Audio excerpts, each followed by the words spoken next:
We're going to talk about canine dental repair today. All right. I was kind of worried about that story. My dad's a veterinarian, and I kept thinking, what? You kept me from going to college because of that darn tooth? So, real quick before we start, my mission today would be for you to be all in. So, for training to be effective, one way is just to come and be just kind of observe. And sometimes I feel that way. I'm fortunate I get to coach across the region and here. Some people like Mitch I work with every single day. But if you're not all in and you don't participate, it ends up being, yeah, it was okay. I've heard it all before. But if you'll participate, and I'm going to use a quote from Eleanor Roosevelt. She says, do one thing every single day that scares you to death. Do one thing every single day that scares you to death. Or I can take from the movie We Bought a Zoo. 10 seconds of insane courage will change your life. So my mission, I'm just letting you all know up front, is for you to be uncomfortable today. And not uncomfortable in a weird kind of way, but today can change the rest of your life. But you've got to be all in. This is an opportunity because the title of the class is, how do we motivate somebody? How do we motivate somebody? And for some of you, you might be thinking of your team. Hell, I can't motivate Jim. Nobody can. Or, I don't know why they sent me here today. It's not going to do any good. Or some of you might say, hey, I really hope to take something away. So our first piece of getting you uncomfortable, Paul, I see you over in the corner. You don't have to turn the lights off. But I want you to raise your hand if you're sitting in the same place that you sat last time you came here. Now, I haven't seen you guys for what, 4 months has it been? You guys come every month, but I haven't seen. But I know Paul sat right by the damn light switch. Okay, so Paul, you're going to come up and you're going to get to meet Kelsey. So Paul, bring your stuff. You're going to get to meet Kelsey. Ben, by gosh, I remember both you and Christopher were sitting right there. And I'm like, well, I'll be darned. So Christopher, you're going to come over here and you're going to meet this guy. What the heck's your Mitch? All right? And Ben, oh, Jacob. You look like you're in a familiar spot. Isn't that weird? I have ESPN. I can read your mind. Okay, so what we're going to do is, let's slide over here. Yeah, bring all your stuff. Laura, you're going to come over here. Jacob, you're just going to scoot over one. I'm going to get you out of your comfort zone, okay? Part of this is, if I don't get you out of your comfort zone, you're going to keep doing what, man? Same thing. Every time I come to training, I sit in the same class. When I go to motivate my team, now I notice some of you aren't raising your hand. I know you're sitting in the same spot, okay? It's okay. But like I said, I want to get you out of your comfort zone.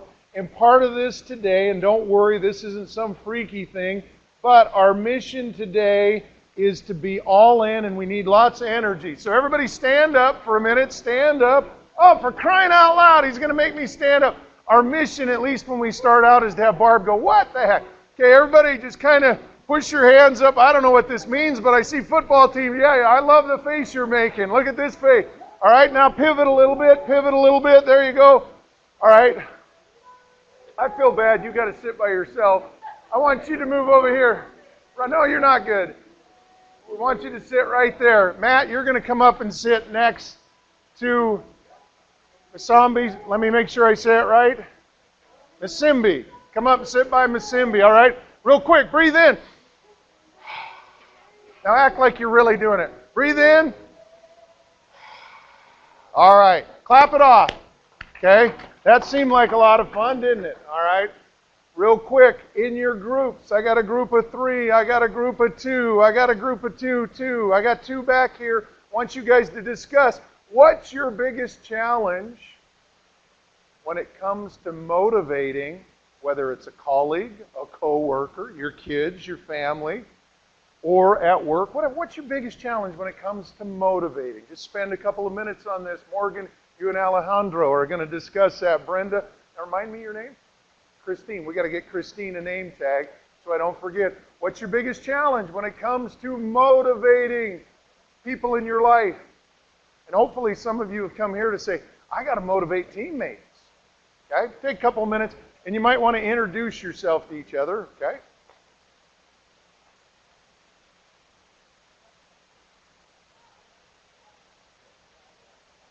Can I get a name tag for Christine? Just so I don't forget her name.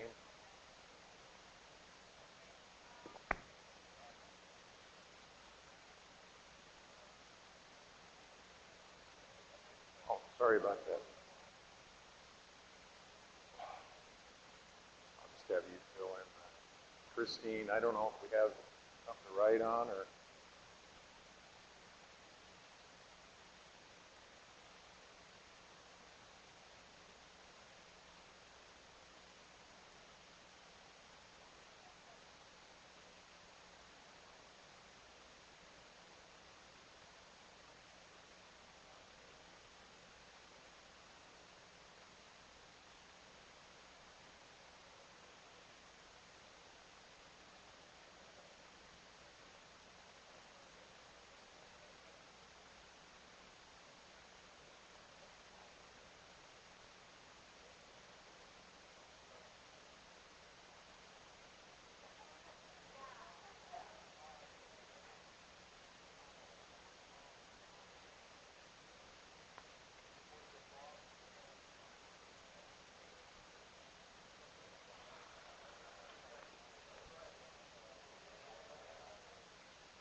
All right, we'll stick it at 30 seconds, 30 more seconds. So if somebody in your group hasn't said, hey, here's what my team's challenged with, make sure you let them in.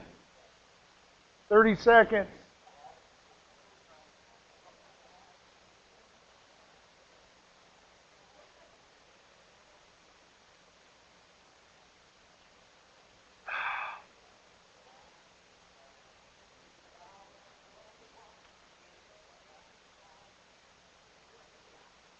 All right, I'll count you down from 5, 4, 3, 2, and 1. So I'm going to go back to the newest member. Christine, welcome. Real quick, how come you came today? Other than Scott said, hey, it's a really good class, and I'm a great salesperson. Come see what it's all about. Why on earth would you spend 3 hours of your Thursday? Kids are out of school and all that stuff, and I'm going to motivational training. And the first thing I did was kind of roll my eyes when the guy turned on music and made me stand up. Why did you come here?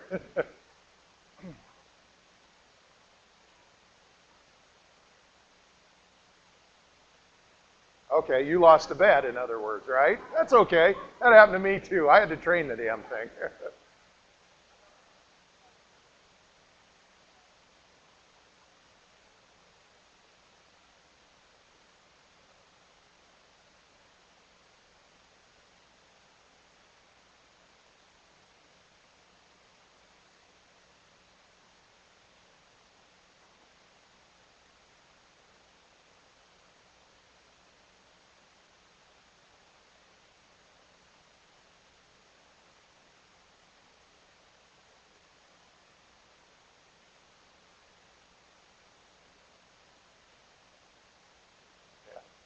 Did anybody understand what the hell Christine just said? No, but I think we run into that a lot. I think we run into that. Hey, why are you here? Well, I want to have professional development. I want to be a big, because Christine, my feeling is in the organization, you're the driver, you're the motivational, you're the one, come on guys, we can do a good job. We can do a good job. And my guess is at times it can be frustrating when you're cheering on the team and they go, yeah, Christine, a lot of good it's going to do, okay? That's got to be frustrating for the motivational driver, which I feel and I sense from you that if I went into the business and I said, hey, who's the catalyst? Who's the one that brings energy into the building? Okay? And our mission is when we motivate others, we have to motivate them not how we want to be motivated, because Christine, how do you want to be motivated? Perfect. I want to go to classes and train. But what would be your biggest challenge if you said, and I want everybody to listen to this, you wanted to come here, what was it, professional development? Which is code for what? It could be code for I want everybody to get off their butt. It could be code for I hate our bad attitude. But in your case, what's your hope? You came to this class hoping to find different techniques that people might respond to. Okay? I mean, we might as well be honest in this class. We can't be honest in here. Where can we be? What is that challenge? If I said one thing, Christine, and notice I didn't say the name of your company because some of us probably work there. What's the biggest challenge beyond professional development. What frustrates you?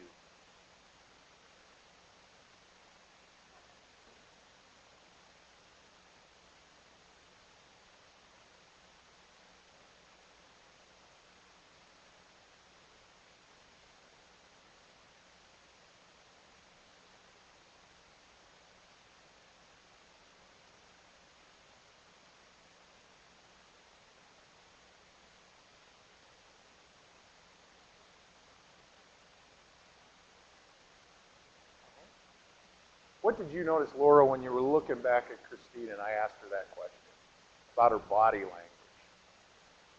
You notice, you see where she looked up, she looked over here and said some version of either Lord or brain, help me now.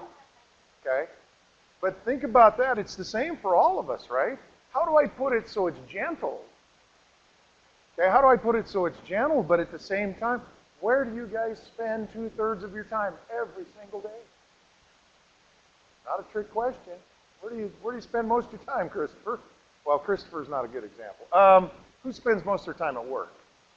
Christopher, I got to work on Christopher. If you remember, it takes me about 30 minutes to work on the rock over here to soften him up a little. Well, we spend most of our time at work. One of our frustrations is it's not always positive, or, Christine, I'm going to hit you one, they don't see the world like I do. Yeah, if everybody saw the world like Christine, it'd be a great place.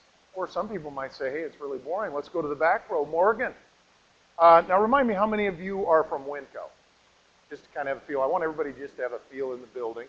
So, Mitch, I know the name of your company. Mitch is from this company.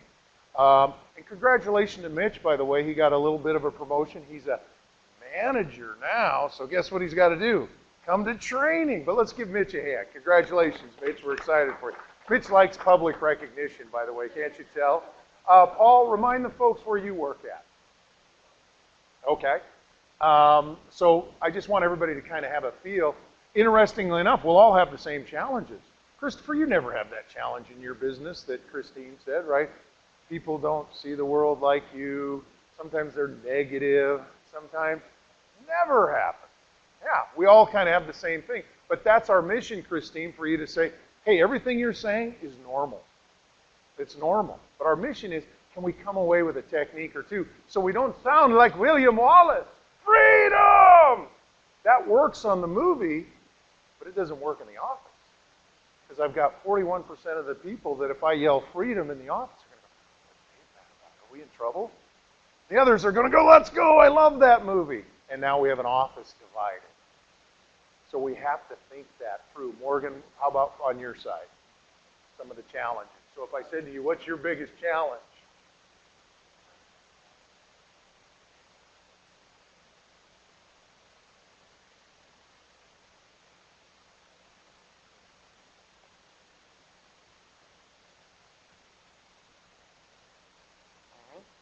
And I want you all to think about this because it's an excellent point that was just brought up by Morgan. Finding out what motivates them.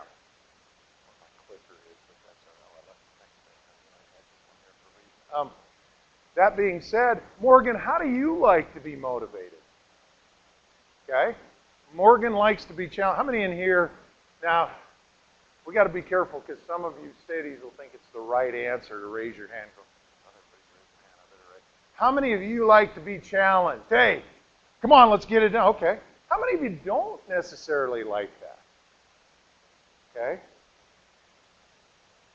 How many of you aren't comfortable when they put your numbers up on the board where everybody can see them? Okay. And let's give Kelsey a hand because some of you were thinking it, but you're just like, oh, I don't want to raise my hand because I got a bunch of dominants in here. And the flip side is if Morgan's Kelsey's manager, what do we run into? It's not a trick question. Go ahead and throw out.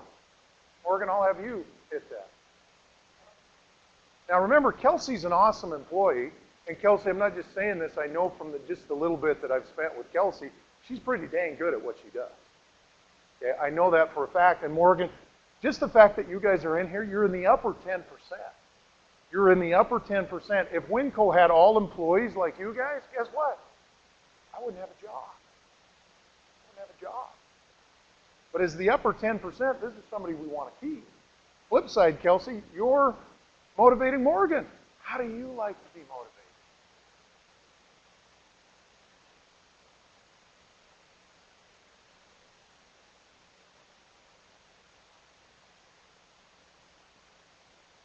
Could be. And Kelsey, part of her challenge is she doesn't even know how she wants to be motivated. It's not a criticism, but she wants to be motivated the right way. So we've got to, and Kelsey, I'm getting you out of your comfort zone. Make sure you don't. Typically, I wouldn't ask Kelsey that. I'd give her some space. Kelsey, and notice where I'm at when I ask the question, because there's a certain way based on her personality style. So remember, 60% of communication is body language. 60% of communication is body language. Now, I shared with you earlier, my dad's a veterinarian. And he used to say to me, you know, how I walk in the building determines what kind of day it's going to be for everybody. And I said, isn't that funny, Dad? It's the same way when you walk in the house, right? Dad in a good mood. Am I going to have to clean my room? Do I have to go stack hay? Or maybe I can, oh man, he's pissed. Okay, right? I'm going to go hide in the closet. Do you think that ever happens at work? Do you think when Morgan comes in, the staff knows, Now, they have no idea that Morgan just got a speeding ticket. They have no idea. But what do they think, Brenda? Because they're reading his mind. What might they think? Morgan has the same hairstyle I do. Let's just pretend his head's red. Let's just pretend he came in, happens to be red, and he walks in like this. And you're mind reading. What's going on with him, Brenda? What's it mean for your day? Okay? Could be. Because we mind read. So put this down. No more mind reading as managers. Or if 60% of communication is body language, Christine, what do you have to do at work? What's your body language have to look like? Well, 60%. Remember, you don't even have to say a word.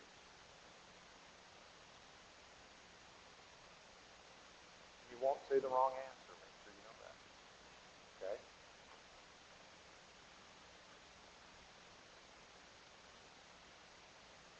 Could be.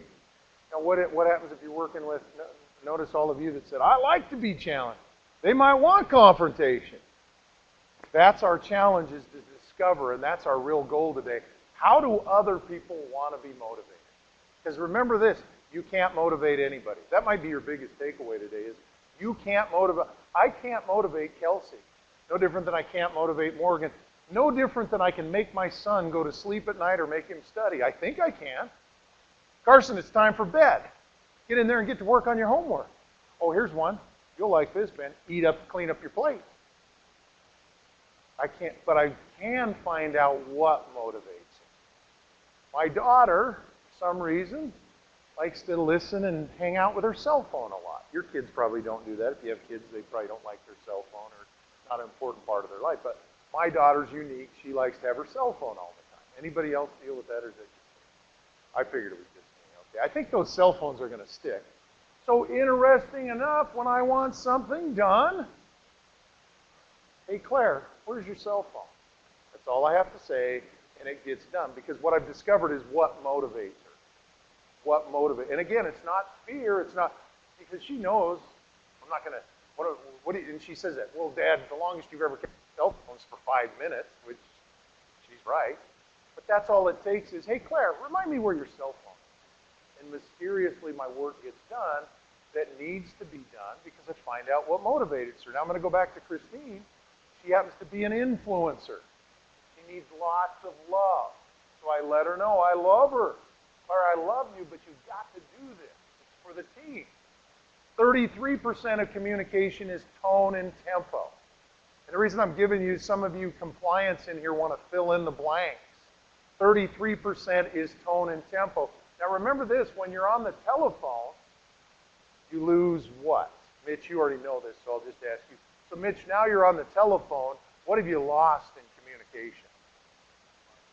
You've lost body language. So remember, when you're on the telephone, 93% of communication is now tone and tempo. So when you're on the phone, do any of you have to coach people that are a long ways away or do it in webinars or anything like that? So Kelsey, your mission has to be ask great questions, slow down and have a yellow pad and be crazy about notes. And then say this a lot. Brenda, let me play back what I'm hearing you say so you're on the right page. That's when you're on the phone. 7% of communication, Jacob, is the spoken word, which means I don't have to talk a lot.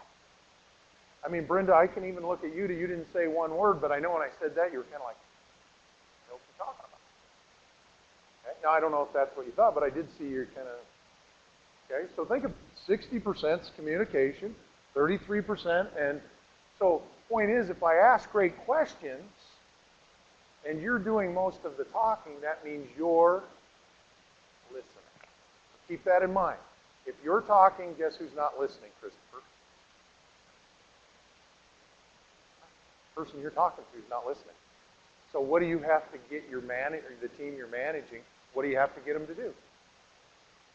Talk. But now we don't want them just to, hey, Laura, where'd you get that purple bottle? That's cool. That's not what we want. How do you like to be managed? Morgan, what's important when it comes to motivation? Mitch knows this. We've been working on a project. Have any of you heard of millennial? Anybody ever run into those damn millennials? How do we? They keep closing the door on me, but it's hot in here. But anyhow, that's all right. I'll keep opening it too. So millennials, it's crazy, Paul.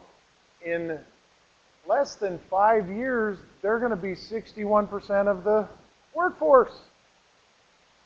And in less than 10 years, they're going to be managing us. So now, here's an interesting point. I train a group, and we went through this same training. They go, Dave, I'm not doing all this crap. How come? I'm not going to put up with them. Okay, fair enough. If you are independently wealthy, that's a good philosophy. But if you're not, that's probably not going to work. So think of how millennials like to be motivated. They like gift cards. They love gift cards. Don't ask me why, but they love gift cards. So if you're coaching millennials, might not be a bad idea to get some gift cards. Let's go back to what Jacob shared with me earlier. Jacob, what's one of your projects you're working on? Not the chip, but the other one. Online gift cards. Those dang millennials. They're killing me. Poor Jacob's got other things to do. He's got to do dang online gift cards. They also like time off. Hey, if you work really hard, I'm going to give you a half day off on Friday. They like that. And the other thing is they like recognition. Employee of the week. If you want to know how to coach millennials, a good place to hang out is the Dutch Bros. Okay? I used to think that was funny. Now I go to Dutch Bros and I do all my millennial training through them. Stuff they write on the wall. Hey, how much you making? Who cares? On Friday, we're raising $1 on every cup of coffee for Danny. Because they're all about the cost. Now, we kind of chuckle about it, but it's important we understand how they want to be motivated. Morgan, it's great because remind me how you like to be motivated. They like, and they don't like to be challenged. That doesn't mean they won't work for you, but there's a certain way we challenge with every hour of work that we bang out. We're going to put $1 into whatever the fun's important for you. And interestingly enough, Kelsey, if we tell them we're going to give them a raise, that means nothing to them. They probably won't show up the next day. But we always feel like, maybe you guys don't, man, they feel like they're entitled. They never had to work when they're kids. You're right, I'm guilty. I guess what I kept saying about my son, he's not going to have 7 jobs like I did. He's not going to have to stack hay. He's not, and now it's like, those damn kids, they feel entitled. And they never have to work. Well, it's my fault. I take full credit and blame for it. So here's our 4 personality styles. And Morgan, you did a great job bringing this up. Dominant. So 16% of the people that work for you are dominant, or that you work for. Now remember, this can also work up, because I assume some of you have bosses in here. Okay, good. Brenda's like, it's not a trick question. We all do. Okay. Yeah, Brenda's like, am I the only one? Yeah, these are all the owners in here. Mr. Cuban is here. I want you to meet Mark Cuban. Hey, Donald, what the heck are you doing in here? So we have all people that are self-employed. Influencer. 41% of us are influencers. 20%, or roughly 21%, are steady, and another 22 are compliant. Now, the reason I give those stats is because of the people that are compliant. So here's what they look like, okay? Dominant personalities. Number one, they like to win. Well, no, they don't like to win. They have to win. Okay, they have to win. Their biggest fear is being taken advantage of. So I want you to think about that when you're coaching your dominance. And it can also be coaching up, because my philosophy has always been, he's the best general manager that ever worked for me. He's the best general manager that ever worked for me. Remember, I flipped that around, Brenda. Instead of saying, he's the best general manager I ever worked for, he's the best general manager that ever worked for me, because I know he or she is dominant. I tell her she's going to win. I tell her in order that we win, nobody's going to take advantage of us, because here's what we're going to do. And then they hear win. You have employees that are dominant. When I say employees, do you have people that you manage? Okay, you're nodding your head, sir. Share with me a first name. Bob. Good generic name. It's either Jim or Bob. Hell, I wonder. I think some people. Really, it's Christopher. I mean Bob. Okay, tell us a little bit about Bob.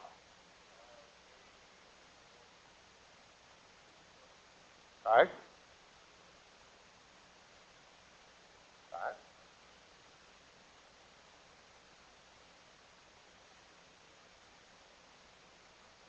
Okay. Does Bob, would you say Bob's about winning? Does he have to win?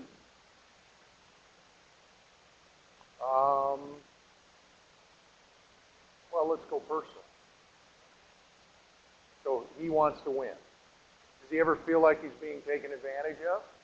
Do you get that impression that sometimes when I say, hey, Bob, have you thought about this? He goes, why are you saying that about me?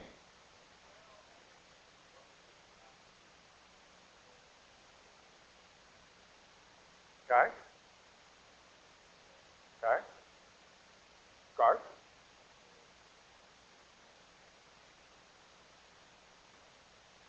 Okay. All right. So I'm going to bounce it over also to compliant. So the compliant, now for those of you, don't worry, I'm not going to skip influencer, we're going to go back, but just because we're having this talk, compliants follow the rules. Okay, they follow the rules. They don't like to be criticized. And compliant are more about the team than probably the dominant would be. Okay? As Michael Jordan once said, they go, there's no I in team. He said, you're right, but there is in win. Okay? So Michael Jordan, if you think about most of us have heard of Michael Jordan, okay? His biggest goal was to win. Now they always said he made his teammates better, which he did, but the ball always went through Michael to make his teammates better. So that's important to remember so we don't get confused, dominant and compliant. Does this guy ever break the rules that you're talking about? Well, I don't know. Do you guys... Oh, so that's his philosophy. What rules? Okay. So that kind of gives us a feel of what we're... Because compliance don't break the rules. Compliance don't break the rules. So it's important that when Bob comes in, we let him know he's going to do what? Win. And Bob, I don't know about you, but I don't want anybody taking advantage of me. Notice how I'm speaking up, too. Because traditionally, how do you feel? You made a statement. You feel him when he walks in the room. I think. Is that what I heard? Yeah. And what's Bob probably used to, Laura, when he walks in the room? Sure, absolutely. Who does Bob probably like? What type of people would he like? Okay, so here's, and I'm not saying you're wrong, Laura, because he probably does. He likes people who are like him. He likes people who are like him. So what's going to be your challenge when you're around Bob? You're on the right track. Yeah, speak up. Bob, how the hell are you doing? And I can hear you saying that, right? And that's your mission. Yes. There you go. Let me hear. Did you see the new characteristic? So stand up. I want you to stand up. Okay, I'm going to be Bob. Okay? And all I want you to do is, when I walk in, this will be the room. I want you to say, and it was loud like you did. Okay? Bob, how the hell are you doing? Close. Wasn't he close? Now remember, he said, this is about as loud as I get. That's what I want to hear. Okay. No. He's close. Isn't he close? See, it's hard. We're getting out of our comfort zone. Okay. This time, though, you're going to walk up to me and grab my hand, and you're going to say, Bob, how the hell are you doing? Bob, how the hell are you doing? Good. Okay, so hear my voice go up? Did you see the difference there when he met? And all of a sudden, who's in charge of the room? Look at the difference versus, Bob, how are you doing today? Did you even see the body language? Now, because who are you like? Now remember, I'm not saying be insubordinate. Make sure none of you heard insubordinate here. But now all of a sudden, who's like Bob? Now the flip side, when I'm dealing with Kelsey, what if I walk up to Kelsey? Kelsey, how the hell you doing? Give me a big hug and a kiss. Oh, okay. Is Albertsons hiring? Probably not going to be a fit, right? So I want to make sure when I'm with Kelsey that I treat Kelsey how she wants to be treated. And guys and gals, this is going to be a little bit of a juggle for you. Christine's like, how do you keep track of that? We're going to help you. We're going to show you how to do it. Okay? Here's our influencer. Paul, do you have to go to the restroom? Okay.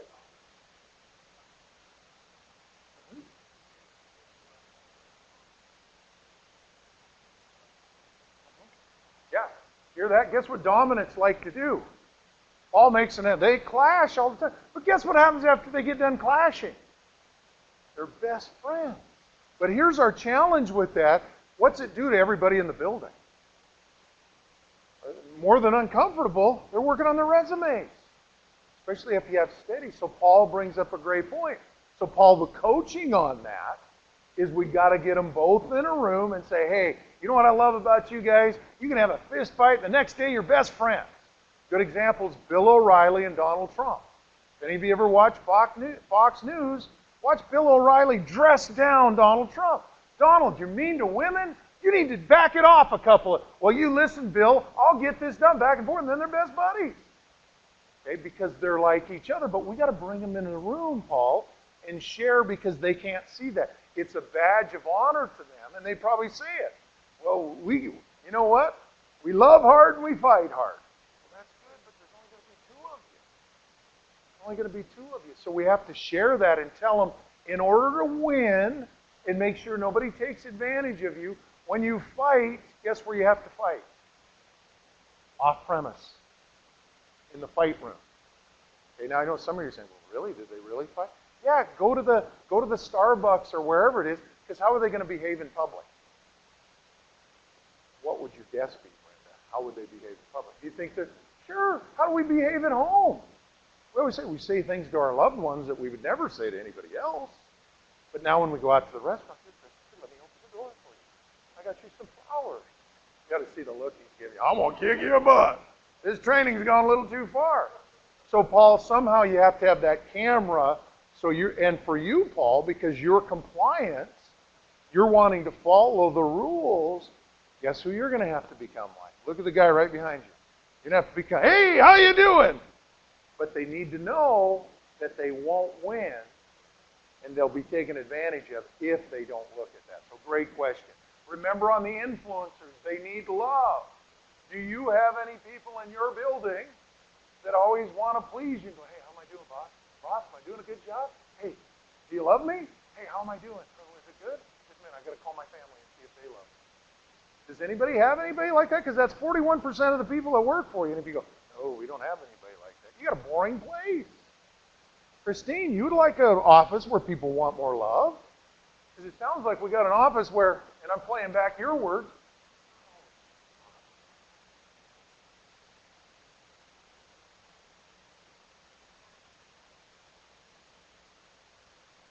okay? So let's bump over here to our steady personality. Okay? Our steadies, sometimes they can't make up their mind. So if we ask them, how do they want to be managed? Hey, Kelsey, how do you want to be managed? Well, let's ask Christine. Christine, how do you want to be managed?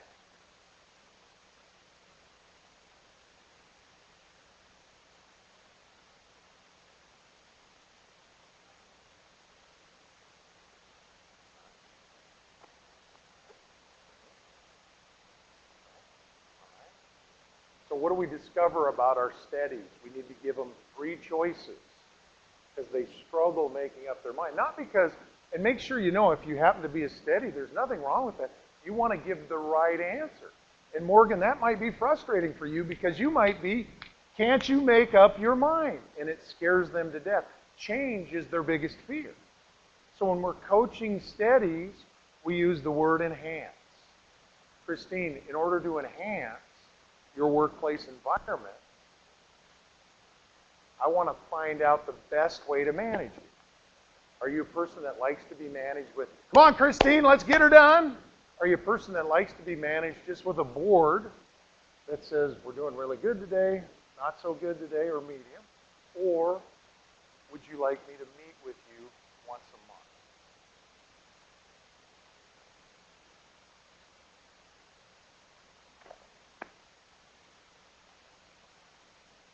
Of those 3, what would you prefer? Okay. So the board bothers you. Okay. Okay.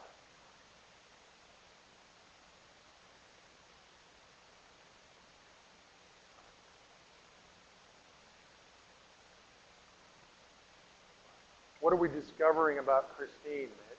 What are we discovering as we ask her how she wants to be managed? What might we discover about her personality style?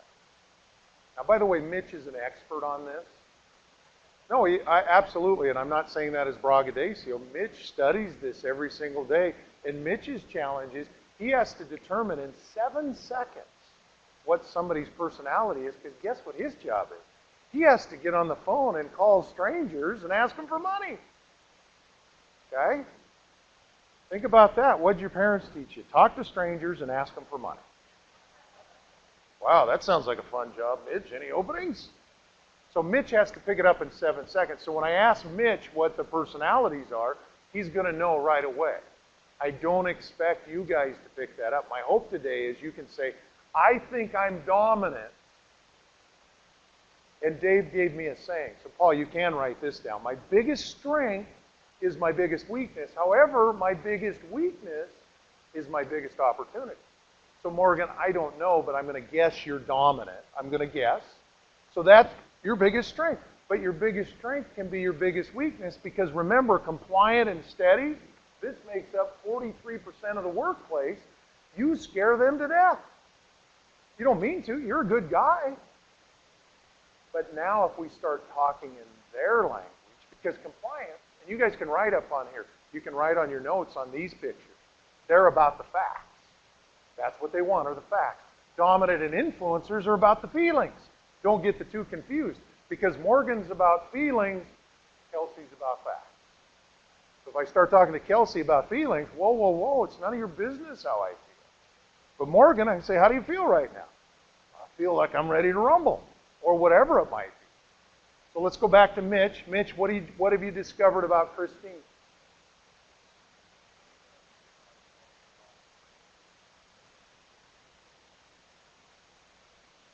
Could be. Yeah, absolutely. She's analyzing, trying to figure, because she wants to give the right answer, because what she's so used to doing in her job. Anybody want to throw that out? Do we have a dominant in here? What's she so used to? Why did she come here today? Well, did you guys happen to pick up? I'm the only one that would come here. I mean, I think I heard something like that. I'm trying to make it so it's more positive. She's so busy trying to please everybody that who can't she please? It's okay to say it. No, not her boss. Herself. Yeah, so Christine, I'm giving you permission to please yourself. What is it you want? Christine's like, hell, I've never thought of that. And Christine, that's okay. That's part of what we're trying to get out of our head today. What's important to Christine? And make sure you unequivocally say, here's what I want. Because the challenge is, remember what I said earlier, some of you are going to feel uncomfortable, but it can be a moment, Christine, that changes your life when you say, my employees or my team, they don't know what I want. But once they know what you want, because we're all looking for leaders. We all want leaders. Think about that. We want a leader. Look at the election we're going through right now. I don't like either one of them. We need a leader. And that's what your business people are looking for, is a leader. But if you don't know what you want, and you're trying to figure out what they want, what's Martha Stewart thinking right now? I hope I don't go to prison again. Okay? Martha Stewart has, you can't tell what she's thinking because she's a steady. She doesn't show emotion. So think if you're working for Martha Stewart and you're an influencer. Martha! Martha! Still isn't changed. Martha, I'm over here. Martha, look at, she still isn't changing her facial expression. What do I need from Martha, Jacob, as an influencer? Close.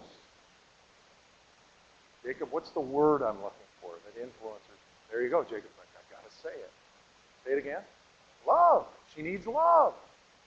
However, if I'm compliant, look at Nurse Ratchet over here. Look at how she's dressed. How many nurses do you see dressed like this? Now I can't tell if they're nurses or hip-hop dancers. Right? They come in all different colors, and hey, I'm the, whoa, whoa, whoa. But look at how she's following the rules. So that's what your mission is going to be, is to decipher, Morgan, the people on your staff and to say, this person needs love. And it's real simple, because 75%, Matt, of the people you want to keep, they want to be told this: thank you for doing a good job and I appreciate it. Now for us D's, we're like, well, don't they know that? Morgan, here's what I used to say. Well, hell, if they need a pat on the back, I'm not here to be their mom or their dad. I'm not going to be their mom or dad and pat them. Come on, you get a paycheck every 2 weeks. Christopher's laughing because that's what he does. Hell, you get a paycheck. What more do you need? I'm not your mom. Okay, but the mission is, if you're, conversely, if you're a steady, change can paralyze you. Okay? We have a person that works for us here at LeapFox. And we decided to move them to a new location. Now, it was strategically in the office, but here's how we helped them, because change is their biggest fear. So we said, in order to enhance what we're trying to do at LeapFox, we're going to have to move you to a new location. So you can either be here, here, or here. Now remember, as the manager, Brenda, as the manager, I still had to be flexible enough, but they're going to be in one of those three spots. But I allowed them to decide. So think about that. If you're moving people around in your office, and it's not a vote, this is just for the steadies. The eyes don't care because they're like, oh good, I get to meet a new guy. Mitch, how you doing? Look at all my family pictures. Mitch is like, why did you move that person next to me? Why would you do that to me? Well, it's a good experience. Good experience. So I want you to look through those and see what they are. So I want you to spend some time in your group. What would a D be motivated by? Okay? So remember, dominance, and they have to win. How am I going to motivate a dominant? Influencer. You guys can work together on this. Influencer. They like to be loved. Okay? How am I going to motivate them? Steady. What motivates them? Compliant. What motivates them? I want you to think about that. Now, it's going to be easy for you. Brenda, what would you guess your personality is? Are you more like Donald Trump? Are you more like Jimmy Fallon? Are you more like Condoleezza Rice or Martha Stewart? Or are you more like Spock? Fascinating. Okay. Yeah, that would be my guess, Brenda. Just tell. And now part of it, remember, body language. I'm looking at things, how you dress, where you sit, those type of things, influencer. Okay, you sit on the aisle, all those type of things. But you're also steady, because it's kind of like, well, I want everybody to like me, but also I'm going to kind of fit in. Okay? So as an influencer, what would you think, what are some things that might motivate you?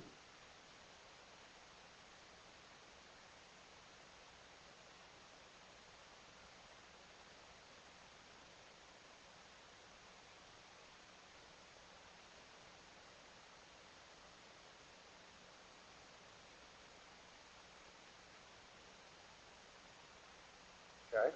Mitch, what would you think, Brenda, under pressure? Now remember, we all have two personalities. Okay, at work, we're one personality. So Laura, at work, you're a certain personality. Okay, and at home, I'm assuming you're a little different personality. Wow, you get Laura at home, look out. Or the flip side, whatever that might be. Brenda's under pressure. She was an influencer. Mitch, what do you think she is now? Sure. You pick that up? She moved over to steady. Did you pick that up, Ben, when I said, what motivates you? Oh, what motivates everybody else? What should I do? Remember, Christine, I talked about that. Now, you don't know the answer, but that's going to be your homework. Find out what do you want at your business? What do you want? Not for everybody else, but what do you want? So what I would challenge all of you for steady, give them 3 choices. Give them 3 choices. And that doesn't mean what days of the week do you want to work. It means what works best for you, coming in at 7:35, 7:45, or 7:50. What works best for you? Remember, work starts at 8, but I'm giving you 3 choices. Would you notice when I asked Christine, how do you want to be motivated? I didn't give her enough time to think about it. Christopher, let me ask you. You're dominant. How do you want to be motivated? There you go. Pretty simple for D's. Money. Okay? That's a good piece. But remember, Christopher can't motivate the rest of the people on the team by money. Okay? But if we know what motivates him, Brenda, what's that going to help us with? There you go. Shazam. Just think what I told you about my daughter, Claire. I can say, Claire, I'll give you $20 to clean Carson's room. Probably won't get clean. Not motivated by money. Could give her a gift card. Christopher, great idea. I'm going to steal that from you. God dang. Okay, but those are things we want to think about. So go in your groups if you got questions, but spend a little bit of time on this. And here's what I want you to focus on, Morgan, really in your group is, who's the hardest for you to motivate? You already know what D's need, right? Christopher answered it. Give me money and get out of my way. I wouldn't mind having a week off, extra week off, but maybe steadies or maybe influencers, what would that be? So think about which personality maybe, I don't want to use the word intimidates you, but is the biggest challenge. All right? So spend a couple of minutes on that. I'm feared that I got a couple of steadies back here, and I should mix you guys up a little bit, but that's okay.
Which is your biggest challenge? Steady? Okay. Right?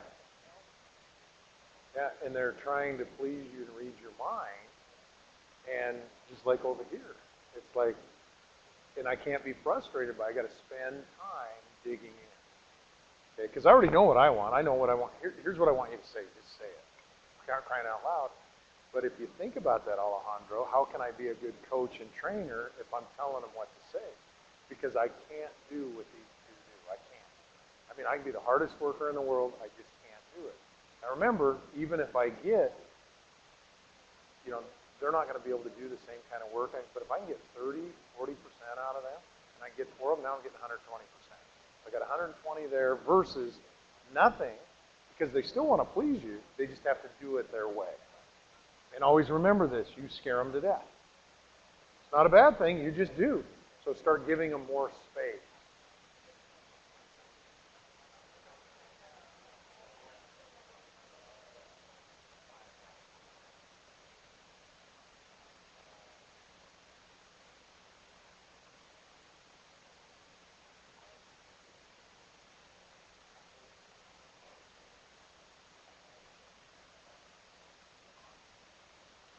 remember, as a D, now don't mind read, because as a D, you think people are taking advantage. That's just the way we are. And we think to ourselves, why are you treating him different? But guess what? For them, it doesn't bother them a bit. Now, if you have another D in the room, then you'll have to take, but for them, that's how they think it's supposed to work. They think each one. So don't mind read. Remember the top thing, stop mind reading. So even if you do coach each one of them differently, as long as there's not a dominant in there. Now you may have to take your dominant aside and say, Timmy or Bill or whatever, Bob, I guess it is. Bob, this is what I'm doing. All right. Yes. Yeah, good point. All right, about 30 more seconds on this, then we're going to go to our last worksheet.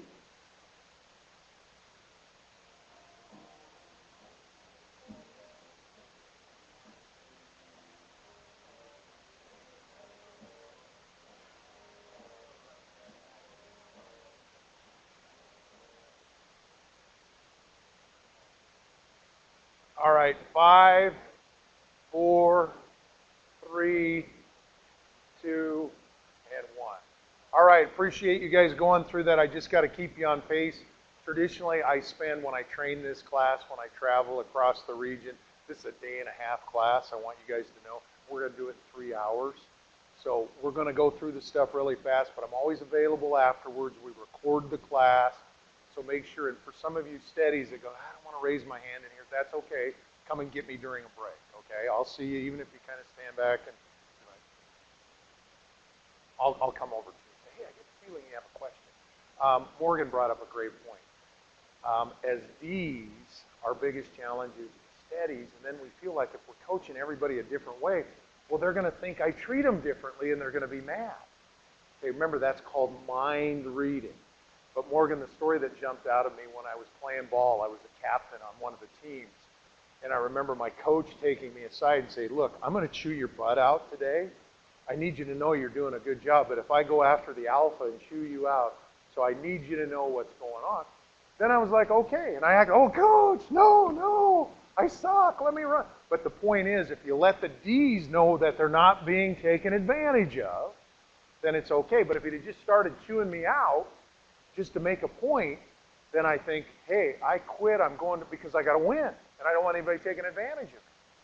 But that's what I want you guys to look through and do that. All right, real quick, Matt, did you have an influencer one?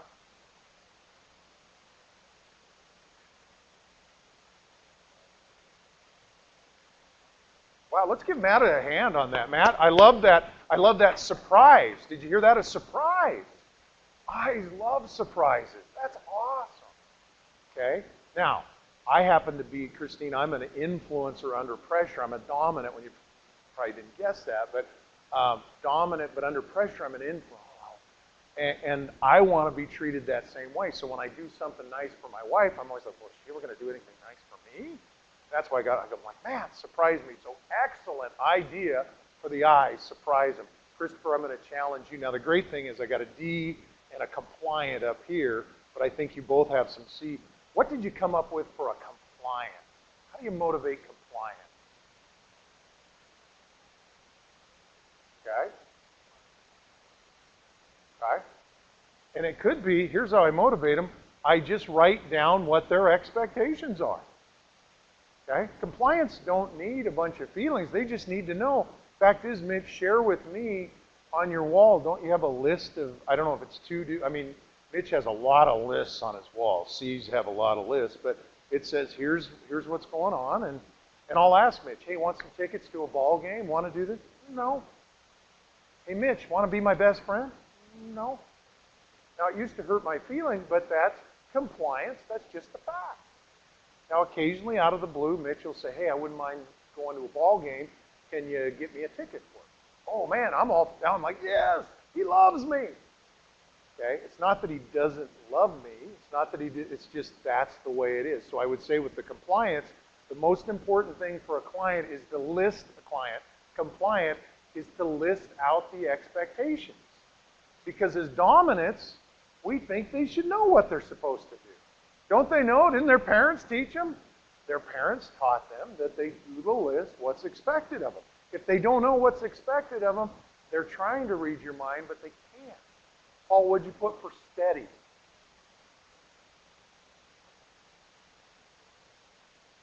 Okay. Sounds good to me. Thank you's good. Remember, steadies, families are really important to steadies. And off the record, they're kind of stubborn. You don't know they're stubborn, but they are kind of stubborn. But families are really important to steadies and teams. Steadies like team. They're all about the team, and they really like to please others. Okay, so you can do a little bit of a... Now remember, that doesn't mean they want public recognition, but Paul, excellent point. Thank you, and I appreciate it. Pretty simple stuff for steadies. Thank you, and I appreciate you, and maybe some version of something for the family. Okay?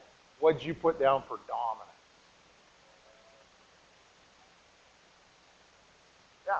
Yeah. They like contests as long as they can win them, all right? So here's what we're going to do. We're going to go to the last piece on this session. Go to your last page there. This is individual work. And let's see what it says here. Just kind of run through your team. So name. So in this case, we'd put Bob up. Bob's position, what does Bob do? So Bob, does he manage you or do you manage him? He manages others. Okay. So what's his role to you? Just an equal, or is he above you? Okay. So it's, do you have to work with him? Okay, perfect. So Bob, here's his position. His personality is a D. Okay. So we've discovered. This didn't work. Oh, okay, Bob, whatever you want to do. And here's what I'm going to try to do with him is I'm going to stand up and I'm going to meet him at the door and go, Bob, how the hell are you doing? Okay. Now, it doesn't have to be, the biggest thing I would encourage you is to speak up around Bob and be like who? Like Bob. Okay.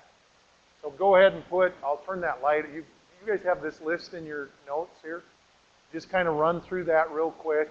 And then we'll come back at 15 after. So this is kind of a break combination. Go through. So it gives you an opportunity to just take a quick break if you got to check your phone, restroom. So you'll have time to go through this. At least do 2 of them before you break out. And when I say break, whatever it is you need to do, and then back here at quarter after. Okay? So we're going to go through here. Christine, let's use one of yours. We'll just do a live one. So Christine, what's the name of somebody in your department?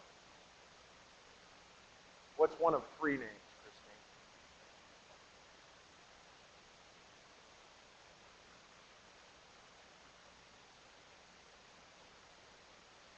You don't know anybody in your department? Okay, go ahead. I think this will be a big breakthrough. Just give me their first name.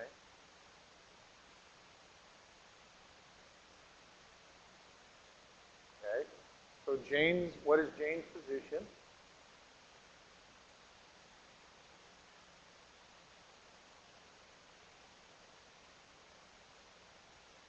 Okay. So Jane does marketing. What's her personality?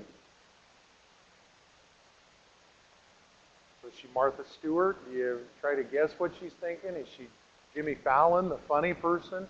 Is she Barbara Walters? I'm in charge and the view's mine, and if you don't do what I say, you're fired. Or is she the facts? Okay. Influencer. Okay. What have you tried to do with it?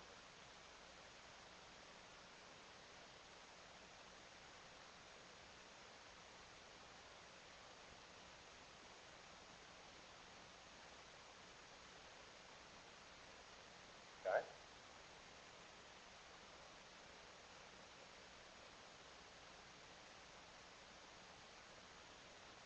Okay. Right now, it's not a thing. Now, yeah. So, Christine, is that her issue? Is it work to get work output, or is it she talks too much? Both. Talks too much. Okay.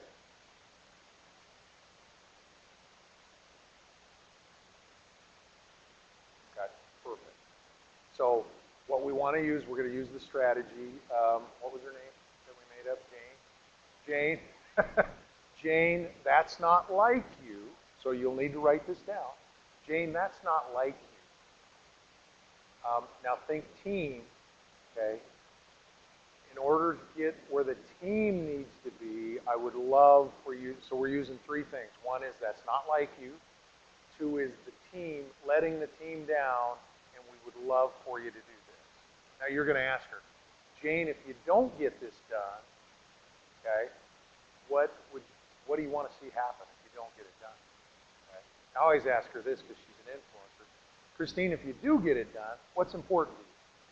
Well, Matt, what did you say? A surprise? We're going to surprise you with something. Now, Christine, the other thing is, now the mission isn't to let people go, but some cases we're going to look at, she's not a fit. Yeah, and you don't have to do that because we're not letting you go and we're not letting her down, but this is what we're going to do. And I always say the first thing we're going to do is you're going to get to keep your job and we're going to love on you and like that. If that doesn't work, number one's a verbal, number two is a written, and the third one is out of my hands. Notice I didn't threaten her, I just said it's out of my hands.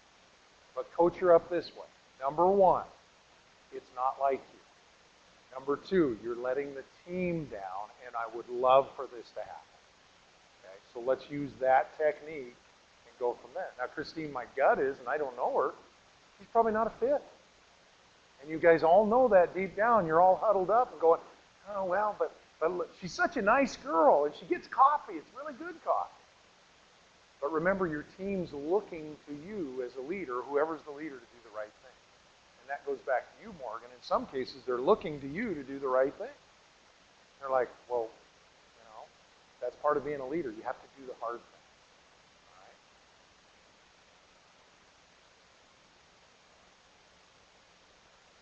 As you're writing this down, I'm just going to call on you real quick. Hopefully some of this has been helpful for you to this point. Kelsey, what would be your takeaway to this point?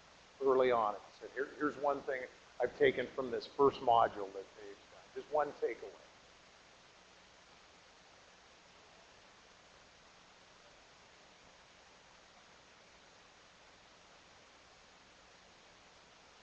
Okay, perfect. What's the personality of your coworker?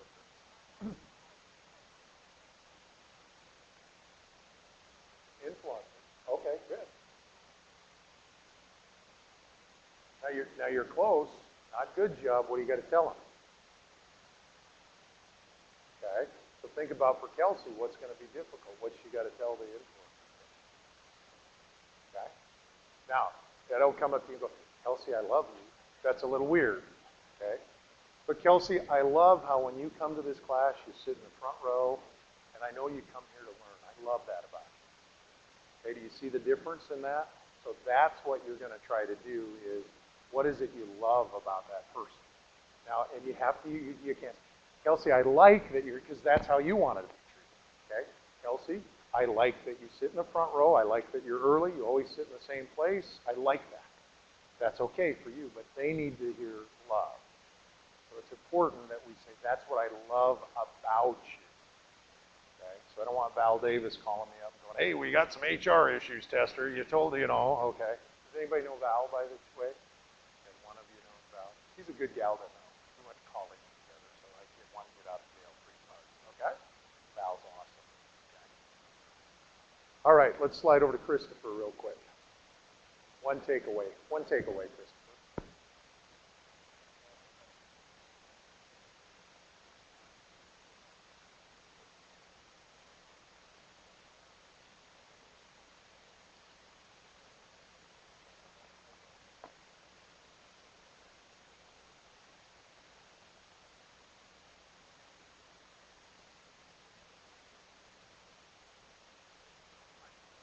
Because when you were 17, Christopher, right, we were scared to death of our dad or whatever it was, but it's a different time now.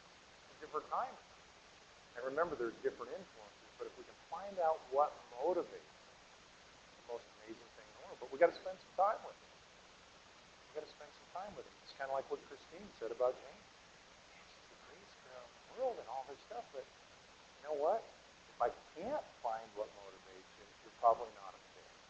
And it'll take a ton of pressure off her. But as managers, we owe it to our team to at least work on that. Laura, how about for you? One of your things?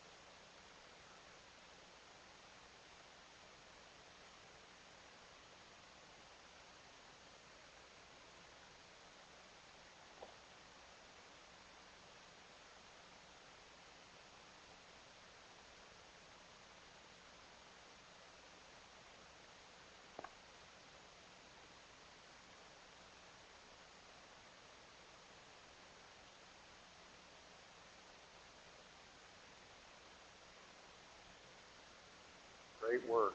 Laura made an excellent point. Make sure when you do recognition or positive reinforcement that you do that in public. Any negative coaching or correcting you do in private.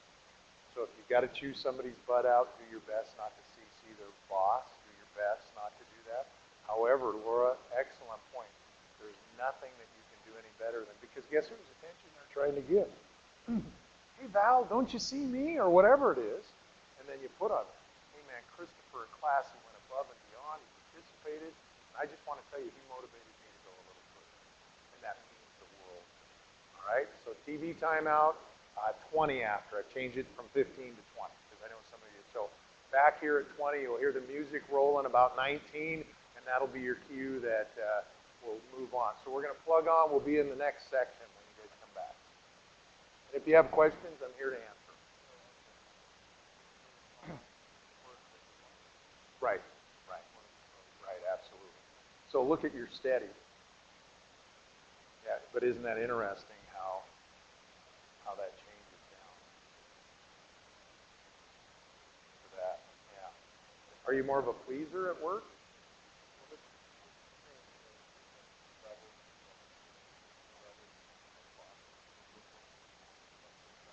Yeah. Yeah. So you're a chameleon of sorts? Oh, or? yeah. Okay. So like right. Right.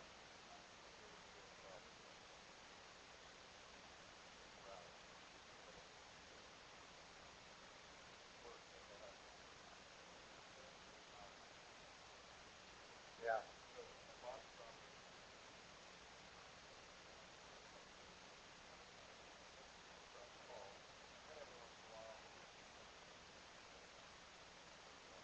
Yeah. Yeah.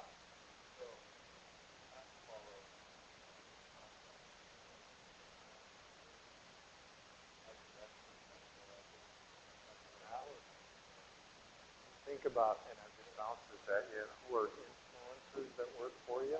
Oh, yeah. See, and this is what kills them. If they don't know what, and because you're a big man, that's just factor. Nothing we can do about that, right? You're already in that mode of, man, I want to please him and I want to do this. So really be cognizant of that, even this. I mean, notice how I touched you too. I could tell you're like, but you got to take great work today. That's going to go a long, yeah.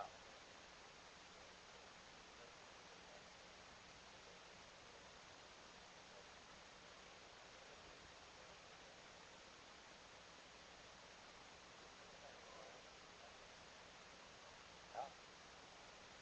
Always trying, but yeah. But take him aside, cup of coffee somewhere, and say, hey, Jim, I love how hard you're working. So note that. I love how hard you're working. How do you like to be managed? Just try that one, okay? Sure, fair enough.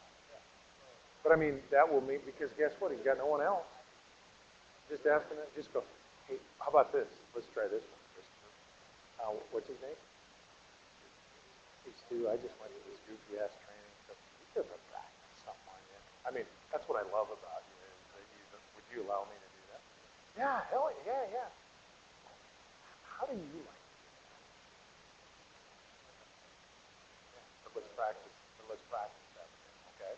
All right, give it a shot. Excellent, excellent idea.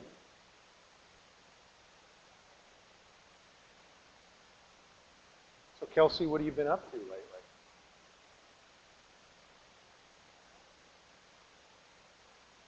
Yeah. Where'd you go? Oh, nice. What'd you guys do up there?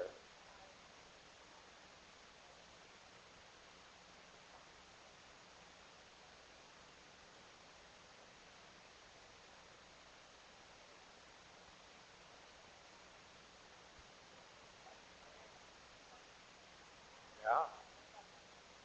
Yeah. Yeah. Good for you. Awesome.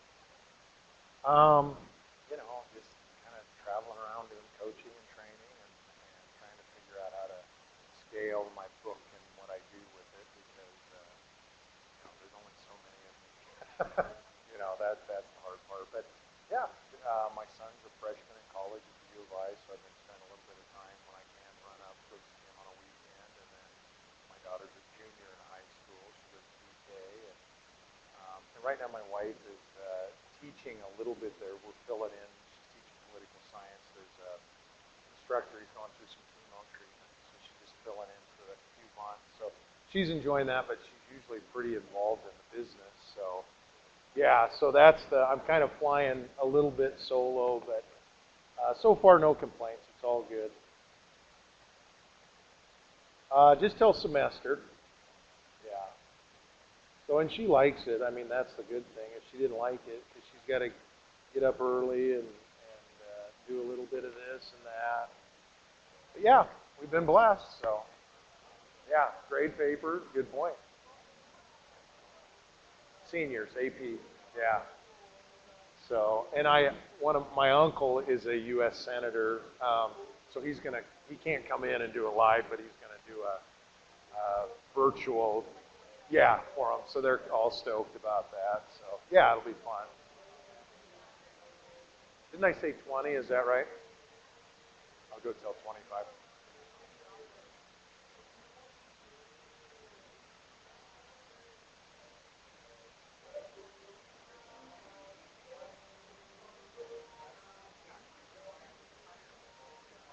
Right.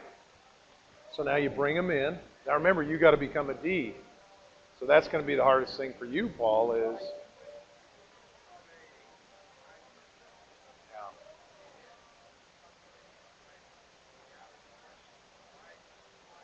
yeah, yeah, yeah. But they also need to know what they're doing to the rest of the team. That's the most important thing. And they don't really care what they're doing to the rest of the team, but let them know that they're not going to win. So if you guys continue, you have no idea what you're doing to the team, because to them, and now it's become commonplace. It's okay to spar in the workplace.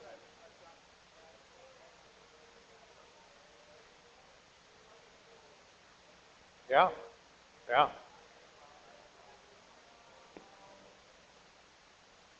All right, everybody, welcome back. We should be in what I call the second module. I've always wondered, somebody said to this, inspect what you expect. Now, I'm not 110% sure I know exactly what that means, but it sounds good. So if you expect your workers to wear boots that are clean, then your mission would be, obviously, to be on a mission that they need to have these clean boots. Okay? So we need to ask people, and Christine, I'm going to go back to you a little bit as far as our social media manager. What do we expect from them? And I think part of it's going to be sit down and look at what is it that we expect. That's not like you. Well, if that's not like you, what's a deadline? So what's a deadline that's expected, and what do they need to do because they're busy trying to please everybody else? Alejandro, remind me what department you're in. Okay. What are some things that you would expect that would just be normal? You know, I'm talking about for you, that you go, well, hell, don't you already know this? There you go. And okay, positive. There's a good one. Positive attitude. Those are those type of things. So I just shared earlier with Christopher, because he said, well, a couple of people I work with, they're equals or co-workers. So the best thing I would encourage you guys to do is when you go back, practice on a coworker. Okay, because you can blame me, Morgan, and go, hey, there's a guy that looked just like me. At least he's a bald-headed guy, and he said, let's practice this stuff. And in Christopher's case, this guy happens to be an influencer, so it's going to be real easy, because think about it, Ben, what do influencers want to do? There you go, please. Yeah, I love to role play. Let's role play. So this is a call I made yesterday. I do a lot of recruiting for companies, and the first question I ask them is what I'm going to ask you to ask people is, you know, what motivates you, or how do you like to be managed? So let's play this real quick. This was an interview I did, and during the interview I say the question, how would you like to be motivated? Now sometimes they don't get it, so then I say, Alejandro, how would you like to be managed? Let's see if we can make this work. It's like my airplane pilot. Hold on, I'm going to try something.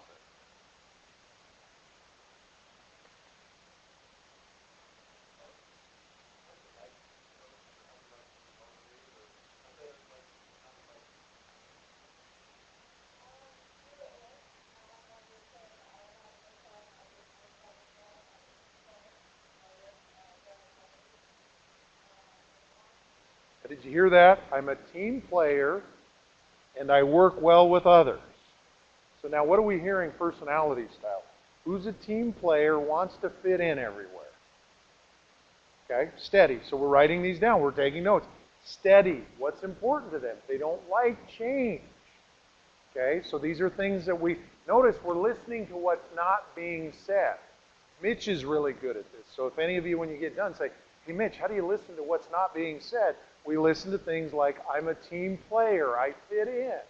So Morgan, as you're doing your notes, when you coach this person, you say, okay, they don't like change. They don't like confrontation. So I note that when I'm coaching and managing. Now, Morgan, what are you used to? How'd you get disciplined growing up? So is that what your dad did? Okay, so they just made you do it till you get it right. Okay? Did they ever get angry or upset at you? Yeah. Is that code for, yeah, it was do it over again and there was a loud voice that comes. But we can't motivate people how our parents motivated us. We're going to go into a part of that, but that's what we're listening to.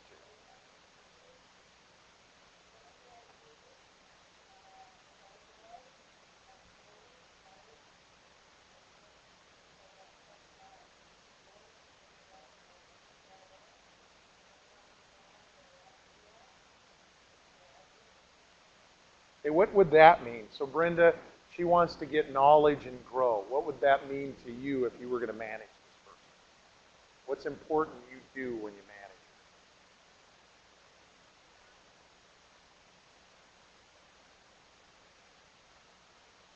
manage? Okay? So I'm going to stick on what you said about learn. But dig a little deeper. How's she going to learn? Okay, I like that. Show her's one. So excellent point, Brenda. That's the show her. Christopher, what did you say?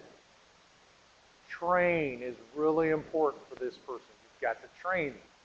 Now, some of us, we went to the school of hard knocks, and we think that's how we learn. But not for this person. They want to be trained because they want to do it the right way. So, Alejandra, you don't have them, I mean, as you said, show up on time. Well, on time to them, I mean, within a half an hour window. But it depends on what their personality is. So remember, I'm not telling them, if I'm giving them three choices, I'm not saying, well, you show up at 8, 8:30, 9. I'm saying 7:30, 7:45, or 7:55, what works best for you. Now, I assume, Alejandro, you'll be on time because that's how you are. But let's pretend you're late. What should I do? Now, naturally, well, nothing, but I mean, so you've got to come up with a conclusion. Well, Alejandro, I believe you like that, getting Skittles if you're late. But in this case, that's probably not going to work. So we're going to have that discussion if they show up late, because do you show up late? What's your guess? I'm just going to ask you. Ben, do you think Alejandro shows up late for work? No. Not only no, but hell no. Right? You don't show up late. Fact is, if you're 5 minutes early, you're late. That's his attitude. So think about that, Christine. What does he think everybody else should do? Yeah. Okay? So remember, we can't just assume that people know. Now, your expectations are that, but we've got to be able to tell them. So this lady needs to be trained that truck drivers show up for work when? A half an hour before they're supposed to be loaded or take off, whatever it is.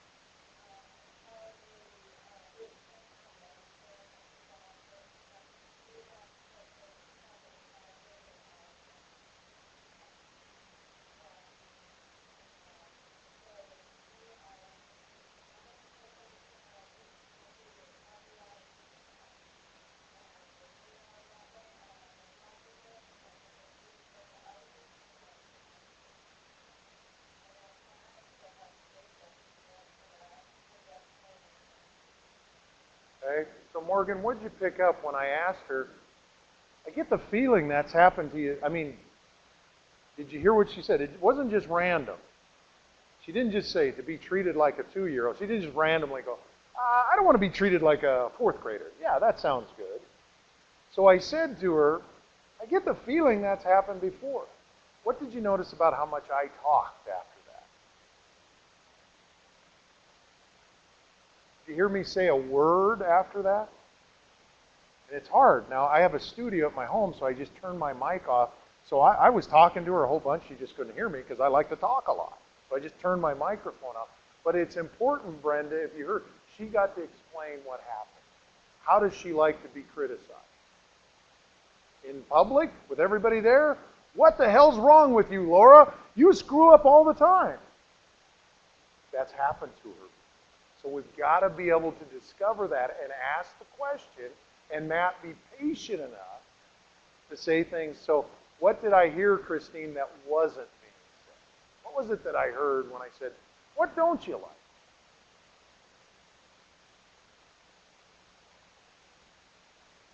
And how about this? I'm going to play it back again and pretend, in this case, I would have just stopped. So I'm going to ask her, I'm going to say, what don't you like? And then she's going to tell me.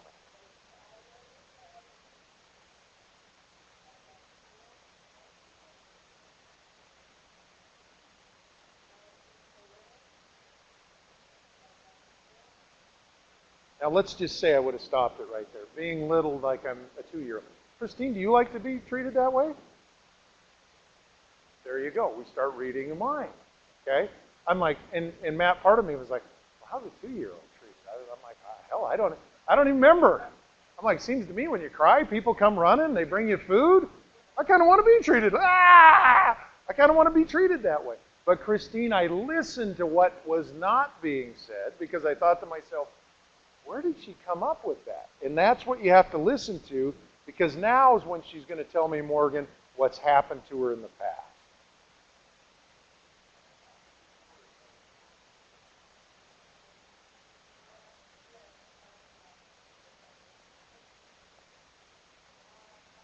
Now, did you hear me laugh when she started laughing? Yeah, it's happened to me. I just have to be quiet. If she's steady, that's her nervous laugh, because she doesn't know what to do. But as long as I'm quiet, now she feels comfortable to be able to tell me that. So Christine, what was not being said there was what?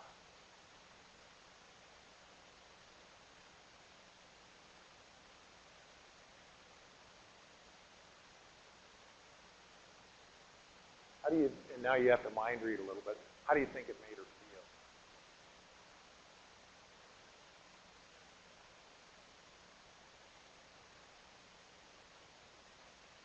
Do you think that's happened to her before? Some version of that? Probably. Now, Alejandro, remember, as soon as we hear, because how were you coached at home? So who were you closer to in your family, in your parents? Your mom. Did you ever did you ever try to please your dad and he didn't happen to notice what you were doing? Or?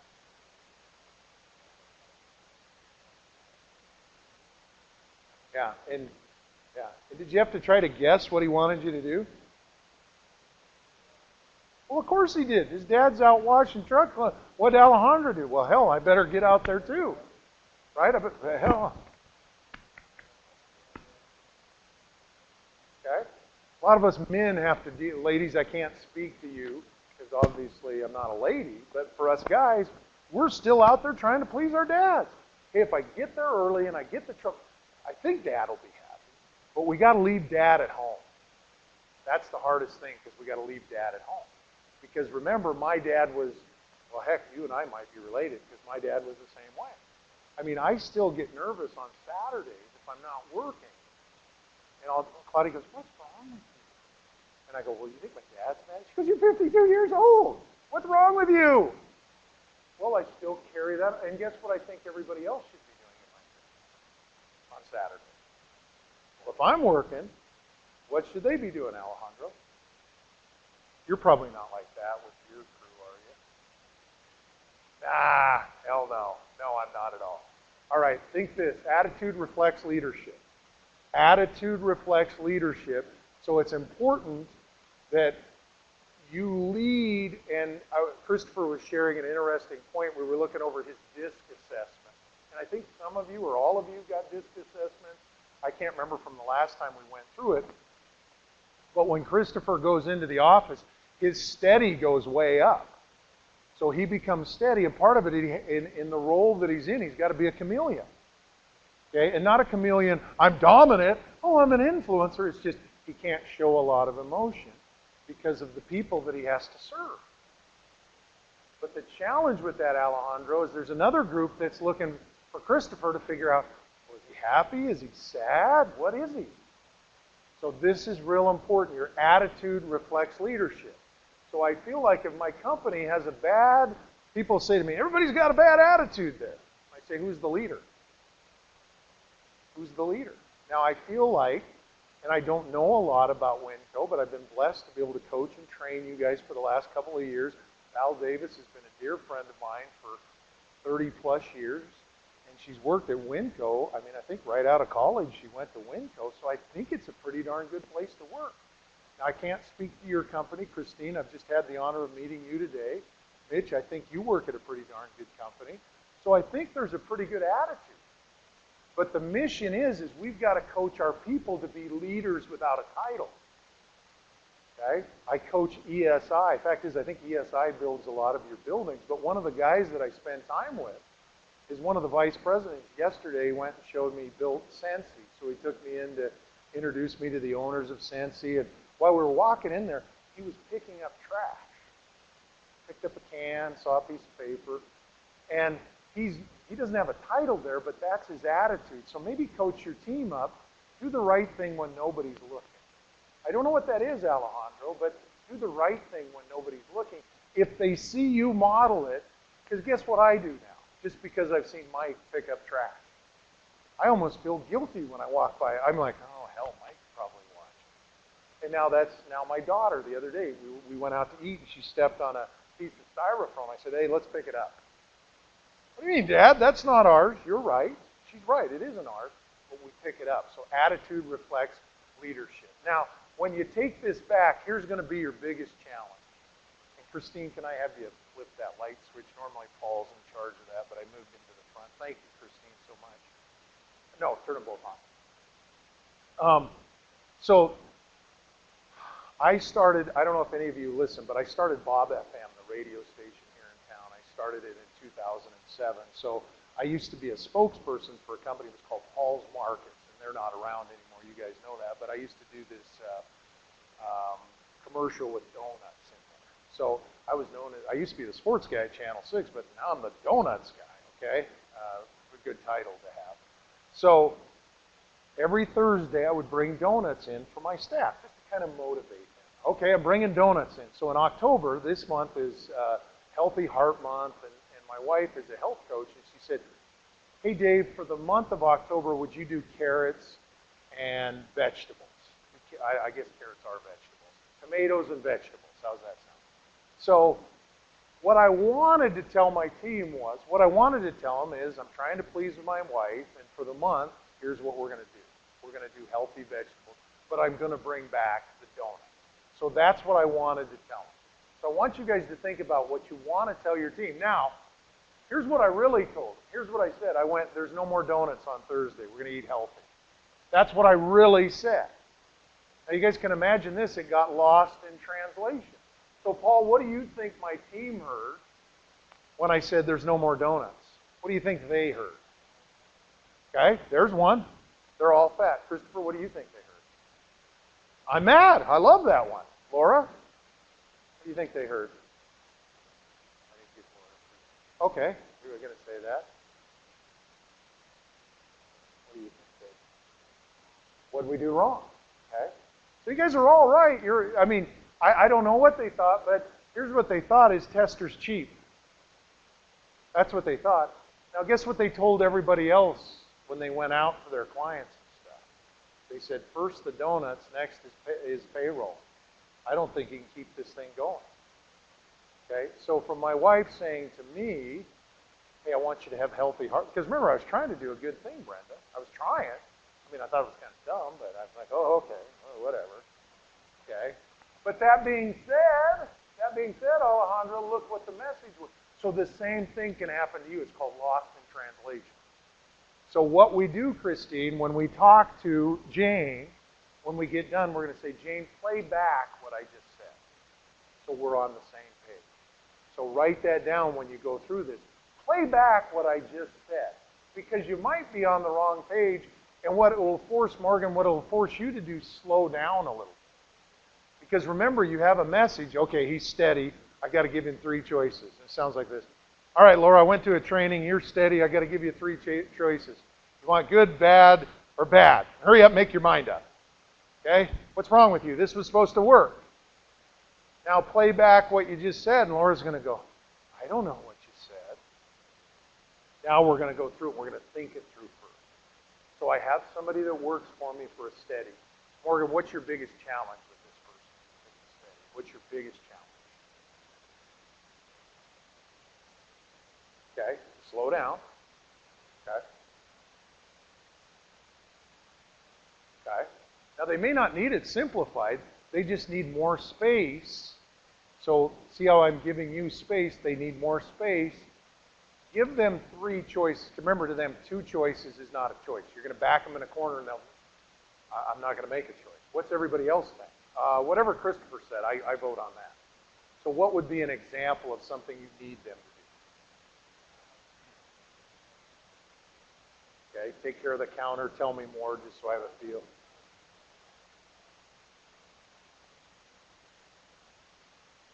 Okay, so you're talking about in the stores themselves. Okay, all right. And typically, what are they doing? Not keeping them full, or what are you running?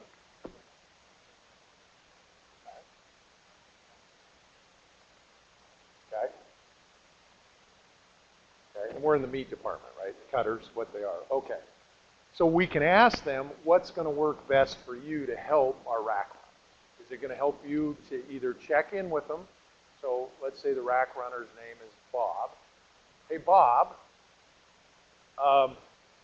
you want to check in with the rack runners every half hour? Would you like to come out and check it yourself? Or would it make more sense that just on a regular basis every hour you're out there? I want you to think about it and then let me know what works best. Now I'm just making that scenario up right now because I don't know. But now look, all 3 work to your benefit, right? If he checks in with the rack runner, how you doing? I'm slammed, dude. It's a Saturday. Or it's the Saturday before the Super Bowl. It's nuts here. Or every half hour, just like clock. Now you have to be okay. Let's pretend you walk in the middle of that half hour and it's not full. You can't. What the hell's wrong? It's got to be he's going to check it every half hour. Or on a regular basis, he just has a clock that rings at the top of the hour. But now it's on him, and it's to help the team, and it's, write this down, to enhance what we're doing at Winco. Because Steady's biggest fear, besides pleasing you, is they want to make sure the customer has a good experience. They may not say that, but they want the customer to have it. So this is to enhance the customer's experience, because who has the best meat? Not a trick question, Winco, right? We have the best meat, but to enhance their experience, we don't want them to feel like they got to, is there anything else back on that rack? Is there any more cube steaks in there? We don't want them to have to do that because they might not purchase. They may have just come in for vegetables. This may be their vegetable trip. I don't know what it is, but they happen to swing by and they're like, wow, there's some rib steaks. Those look really good. But if they're not pushed down, but then also you have to give them the time to say, I'm going to come back in about 30 minutes and determine what it is. So think this through. Now let's pretend, Kelsey, that your mission was to tell me it was Healthy Heart Month, and I said, well, Kelsey, based on what I see, you're mad. So you have to fall on the sword and say, I didn't communicate very well. That's my fault. Okay, so Morgan, remember, you can't, don't you listen? Alejandro, don't you guys know? That's my fault. I didn't communicate that very well. What I'm trying to say is I expect you guys to be on Alejandro time. What is that? 5 minutes early is 5 minutes late. Now that might be tricky math for them. Oh, okay, so if I'm on time, I'm not late, so you'll have to work through that math problem a little bit. Okay? Look at that.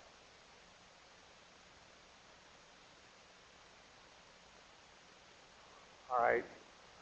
Christine, I'm going to see if I can talk you into when you're done texting. Yeah. No, flip that around. There you go. So if you need to go, though, let me know, all right? Yeah. All right. So in the absence of facts, we fill in the blank. What's your job description? Oh, I don't know. I mean, Alejandro, I'm a truck driver for you. I didn't know I have to be on time. Right? I didn't know that. I mean, what are truck drivers? What's important for them? Well, let's have a discussion. Now, Christopher just made a sound effect. I'm like, uh-oh, hell, uh-oh. Okay. Now, it may be safety. It may be their logbook. I don't have any idea. I'm not sure. It may be their sleep. I'm not sure, but let's just kind of think about it. Christopher, what do you think in the case of a truck driver, what's important to them? Okay.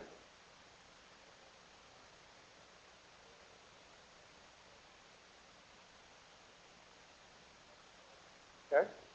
So it could be. We don't know. I mean, I think that all sounds good. Alejandro, how about the non-bid drivers? The ones that, what do we call those, are in-house drivers? Or, yeah.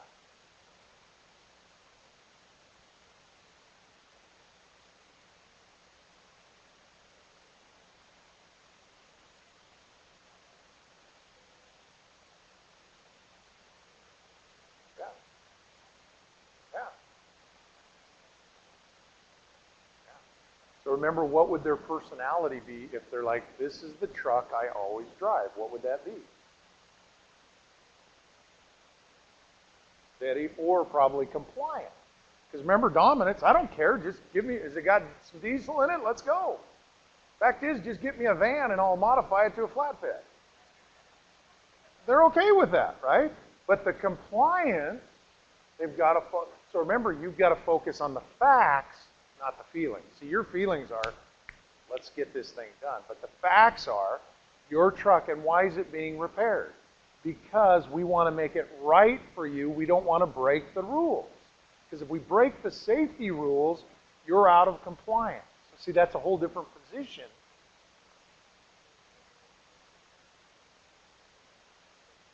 And tell them you're right. Say, Alejandro, you're right. What do you suggest we do now? Let them figure it out. See, what are you used to figuring out?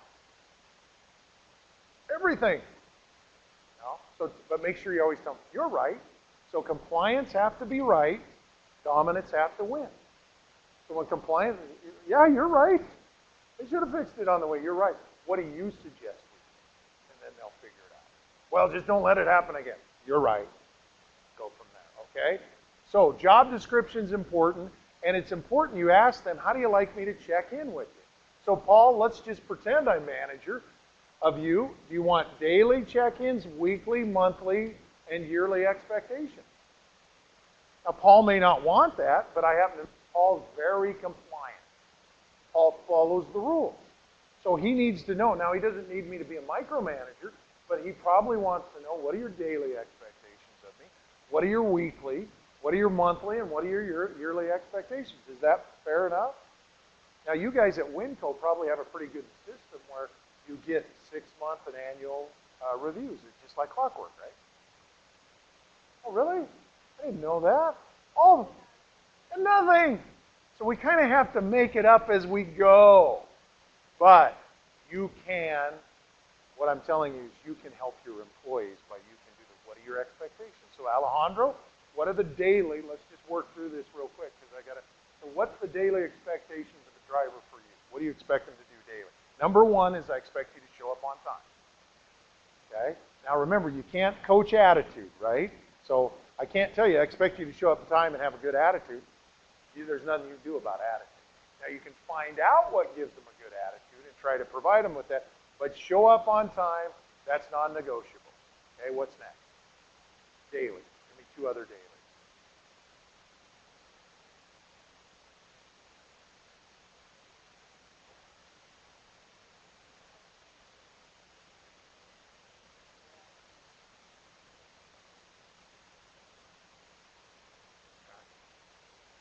Now, let's pretend I drive for Alejandro. Let's pretend I drive for him. Okay, show up on time. The rest of the day, what the hell matters?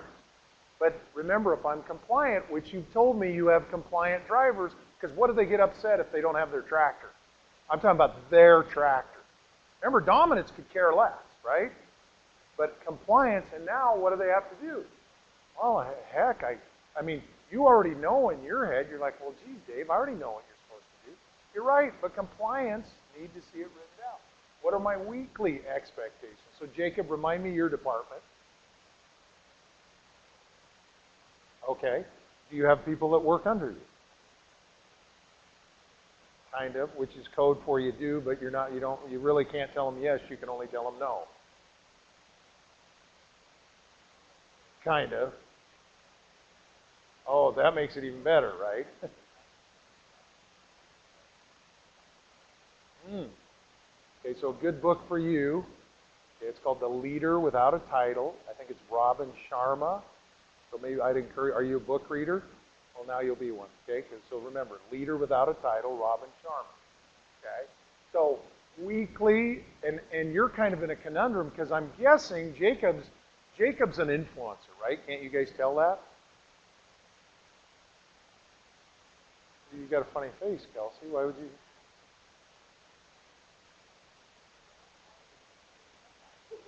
Okay. So this is a good exercise. Yes. Kelsey, I'm pulling thy leg. Okay.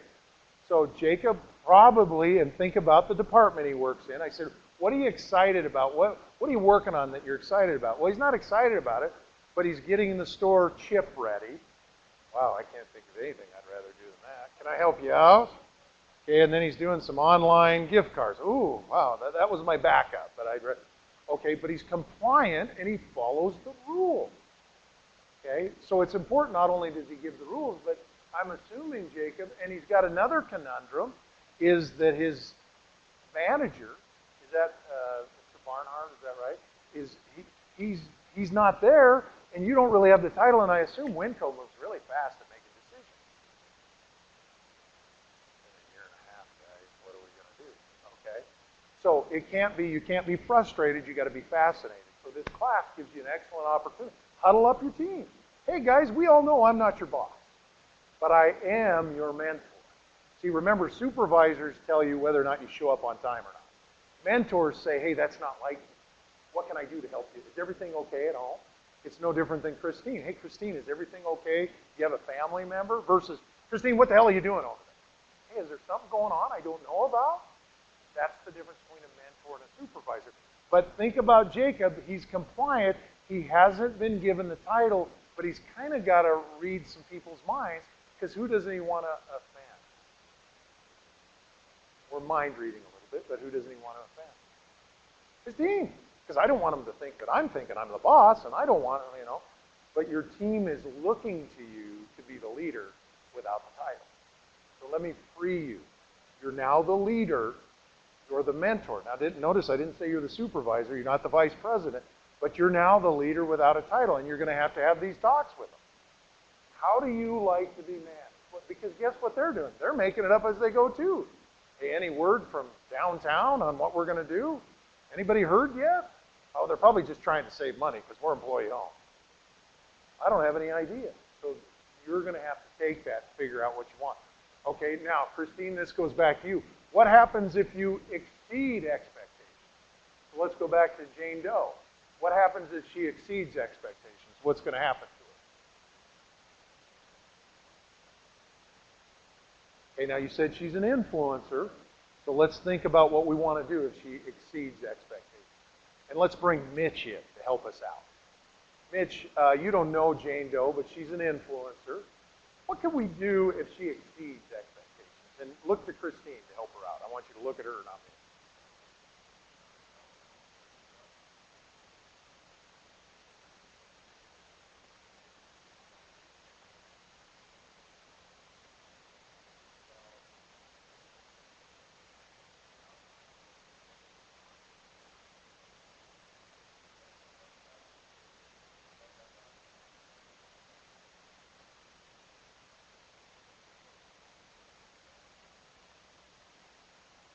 And Christine, the biggest challenge is going to be what you got going on up here right now. Okay, so I'm going to ask you, Christine, tell me what you're thinking about Jane Doe and what we're saying.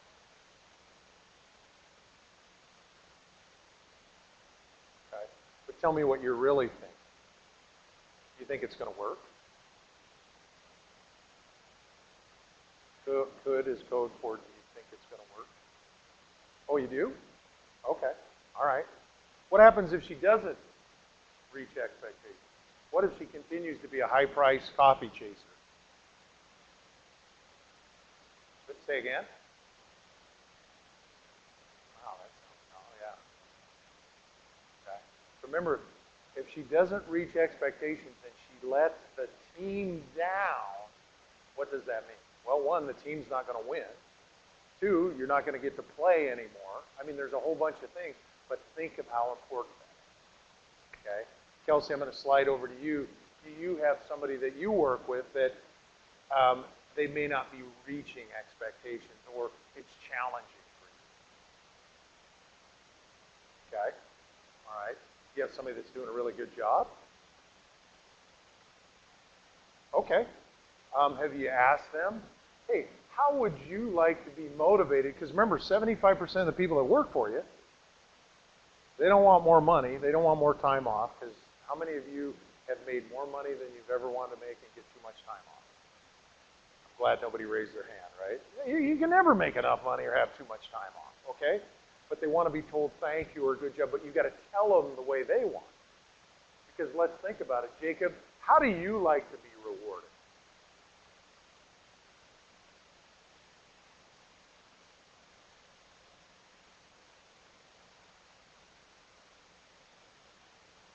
Right?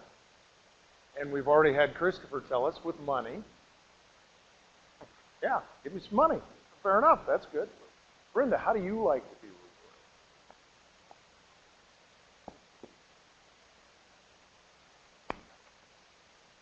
You hear what she said? Confirmation that I'm doing the right thing. Kelsey, how do you like to be rewarded?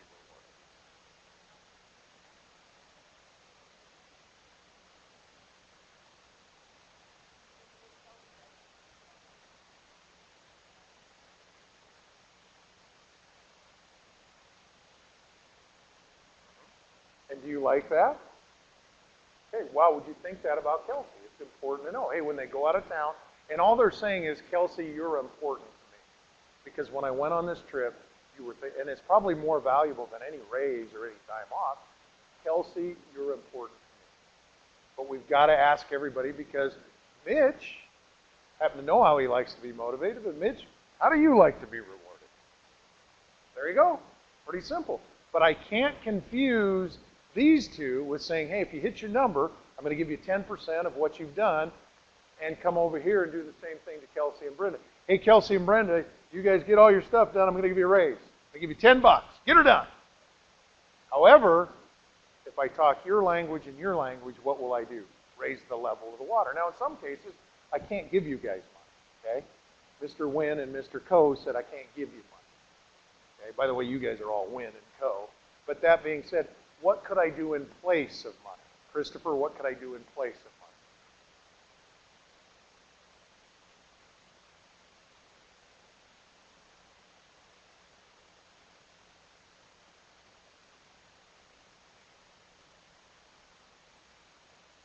Okay? Pretty simple. Now, can I do that? Can I do that even if, Jacob, I don't have a title? Can I recognize Christopher in front of the group?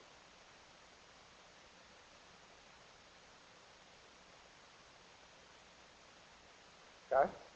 And here's another technique. Hey, I've been working with Christopher. This is our second training. And let's give Christopher a hand for what he does at Winco. Did you guys do that? All right, let's give him a hand. Like a real hand. Okay? Appreciate that. Because we need to tell our people, even if we don't, how many of you know what the hell Christopher does? One or two of you, but other than that, hey, kind of makes me feel good too. But we don't do enough of that. It's important that we, now remember, some of you are like, I hope Dave doesn't pick me and start clapping because I won't like that. Okay, I won't do that. Jacob, as you said, it doesn't have to be right. Hey, everybody, let's cheer for Jacob. No, he doesn't want that. I'm going to take Jacob aside. Jacob, what you did for your team was amazing. I got feedback on that was unbelievable. I'm going to provide you with some gift cards. Where'd you guys end up going for lunch?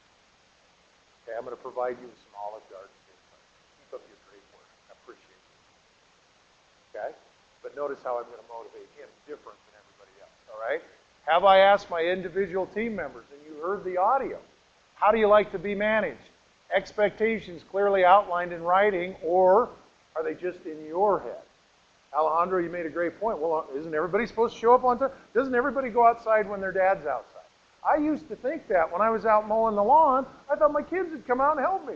Because guess what I used to do? My dad would never touch the mower. Because I go, Dad, I'll do that for you. Is that what you want me to do? You know? They think that's not the case, all right? What happens when they succeed? What happens if they fall short? So we're going to team you up in groups of 2. Let's see if I've got enough. 2, 2, 2. You and I will work together, okay? And you're going to ask this question, okay? How do you want to be managed? Okay? How do you like to be motivated? And then we're going to jump down here. When you have success, here's what's going to happen. And then what happens when you fall short? So Alejandro, real quick, we'll just role play with you. How do you like to be managed?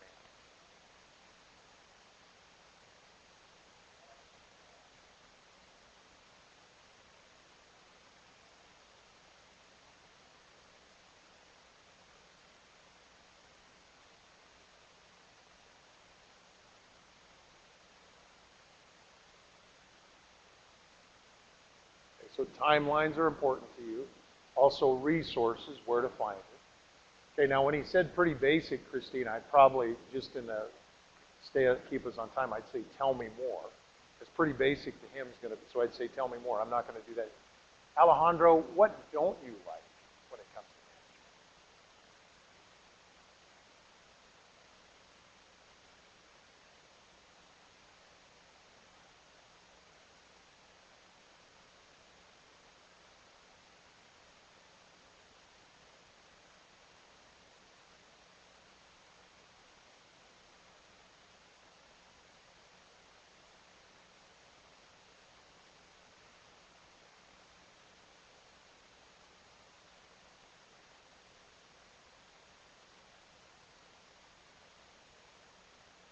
So it's important, Alejandro, you're able to see, would it be your supervisor? Is that correct? Okay. Now, Alejandro, I can't see you all the time because I'm ubiquitous out here. I'm everywhere at once, so I can't see you all the time. But if we were to provide an option where I said once every 3 days, some version of office hours, meaning I can give you an hour, once a week, what would work best for you? Once a week? Okay, perfect. All I would ask of you is if I schedule that time from 3:30 to 4 every Friday, that becomes written in stone for you.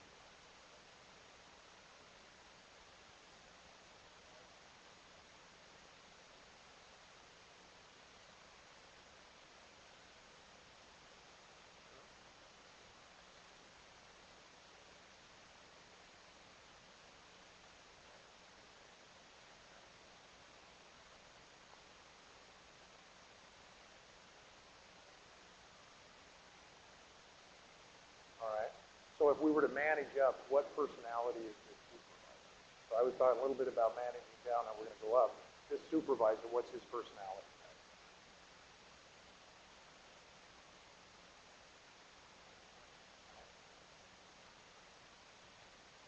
So let's use the key.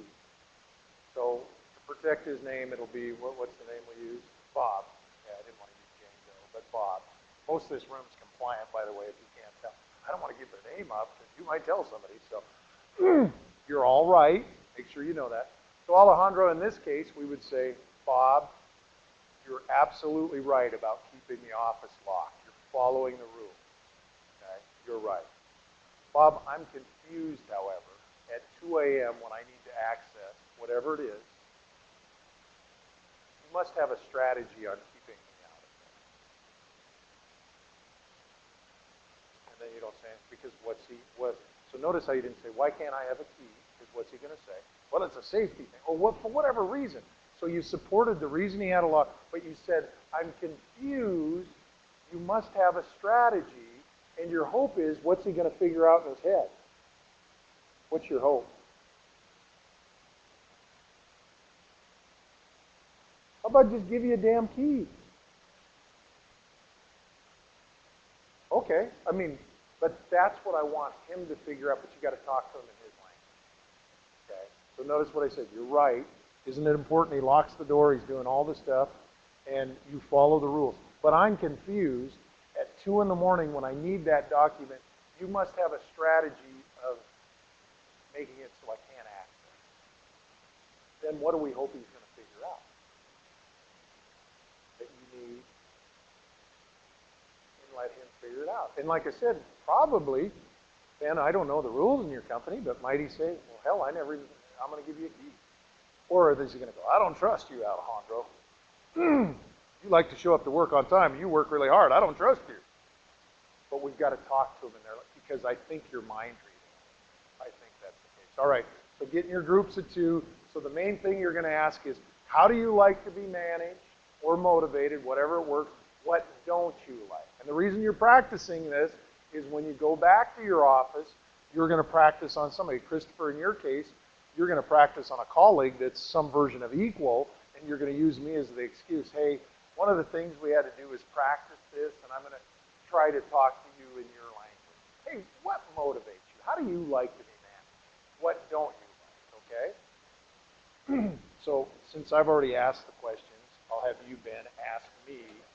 So you act as if, if I can put that down. All right. So go ahead and approach me with those. Okay. Well, I kind of like to do my own thing. I mean, I like to know what the numbers are you want to reach. I want to know what it is as far as who do you manage or coach. So I use the same terminology. What department? IT. So I want to know what stores I'm in charge of, whether you calculate downtime or whatever, but I like to do my own thing. So I want you to tell me the expectations and get out of my way.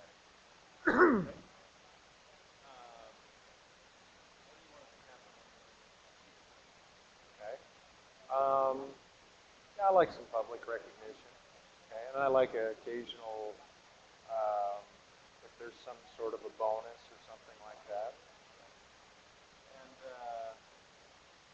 what do you think consequences are going to be if you don't do this? Okay, I want you to steer away from consequences. Is that what I wrote up there? What happens, because now consequences sounds like, now it's okay for you you're like, what consequence?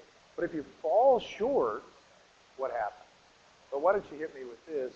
What don't you like when it comes to managing? So what don't you like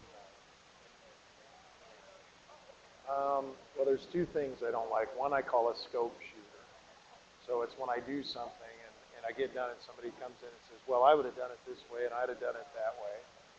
And then I also don't like what I call a seagull, comes in and craps all over everything I do. Okay, so those are 2 things I don't like. And what I really like is someone to show me first, because I get a lot of war story training, meaning when I used to do this, I want you to show me. So if you'll show me, here's how I want it done, and watch me do it once, then leave me alone, I'm good to go. So notice how it took you 3 questions, digging in there, but you ultimately found out, okay, I'm a dominant, I want to leave me alone. And then the other side would be, you're excellent. I imagine you're going to hit all your numbers, but in case you don't, what should I do? Now you can also jump in too and say, so I'm going to ask you, in case you fall short, what should happen? You go, give me a day off of pay. Okay? So Ben, I have every reason to believe you're going to hit all your numbers, do everything you're supposed to, but let's pretend you don't. How should, and I got to look up here, what happens if you fall short of that goal? Just say what I told you, a day off of pay. Probably a day off without pay. No, with pay. Oh, with pay. A day off with pay.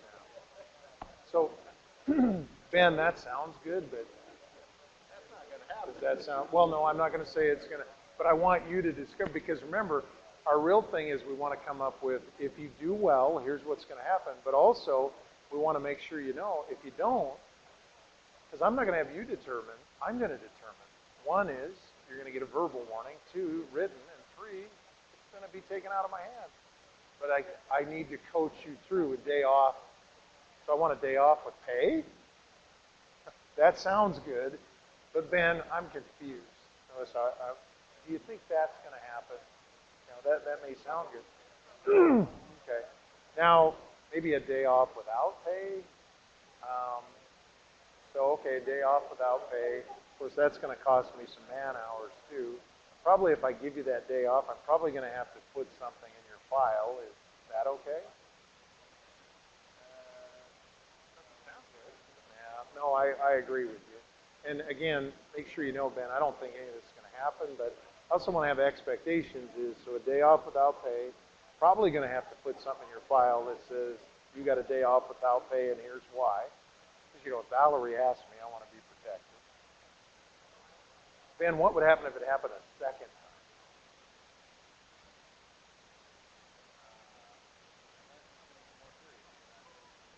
Well, it could. Let's say it's twice as serious. 2 days off without pay. And not only something in your file, but I'm going to have to do a written warning as well. Does that sound okay? And again, I don't think that's going to happen.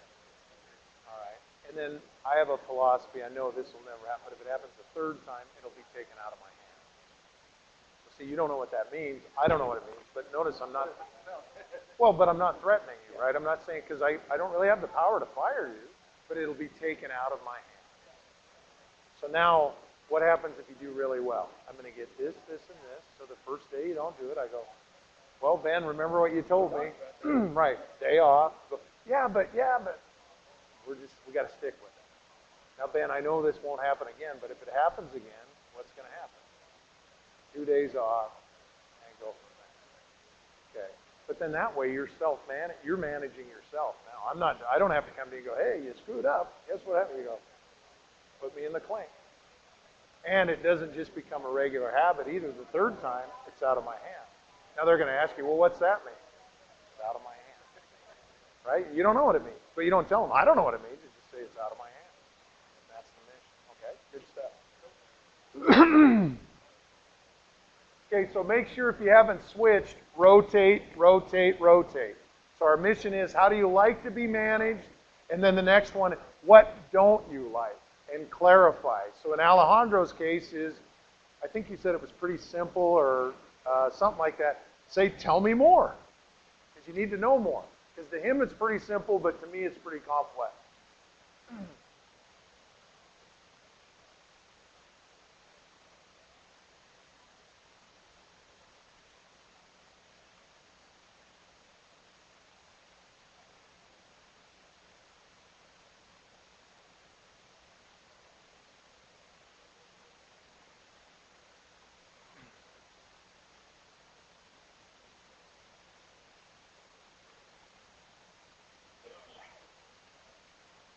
'We'll go about 1 more minute, 1 more minute. I know the C's are done and the influencers are telling stories, so.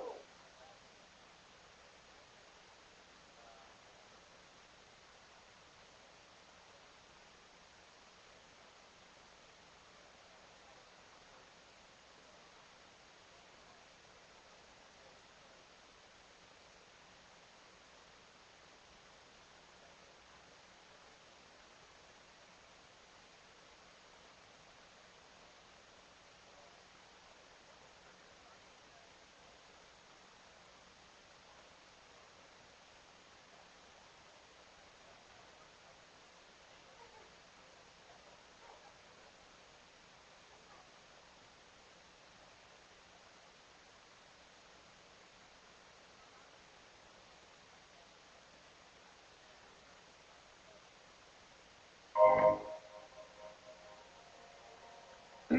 15 seconds. I want you to keep talking, but just stand up right where you are. Keep talking, but just stand up. I just want some blood in your system.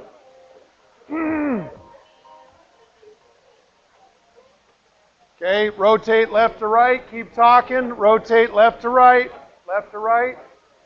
Mitch and Christopher, stand up. Rotate left to right. Okay. All right. I want you to pat your partner on the back. Say, you're doing a great job today. Doing a great job. Great job. Paul, pat Kelsey on the back. Tell her she's doing a great job. Kelsey, pat Paul on the back. Okay. I can tell by you guys' personality. You're doing a great job today.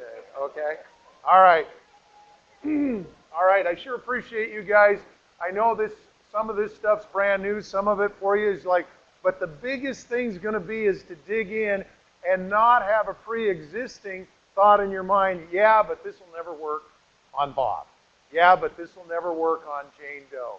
You've got to clear all that out because it's going to be something they don't expect, but they've been begging for somebody to hear their cry.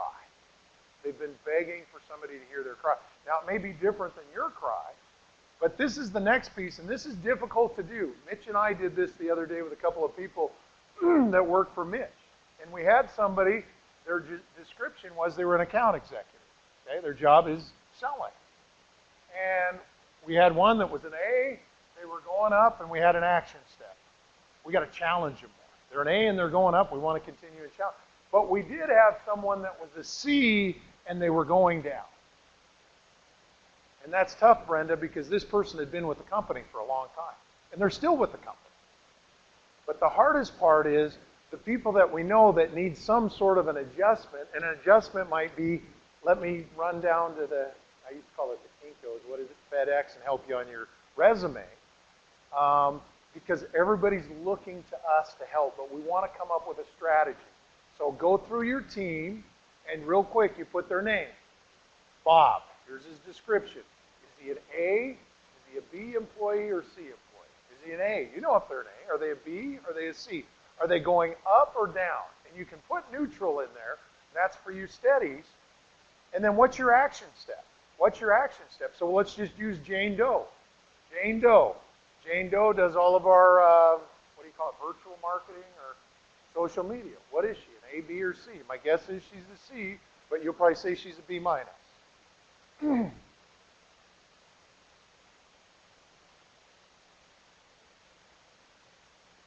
How about today? Okay, a B. Okay, is she going, there we go. Is she going up or down? Down. So what's your action step? Okay? And remember, if you're steady, typically you're getting, notice I didn't have D's or F's. So what are C's? They're D's or F's. That's pretty simple, okay? So now some of you go, oh my word, I can't give. But the first part is the truth's going to set you free.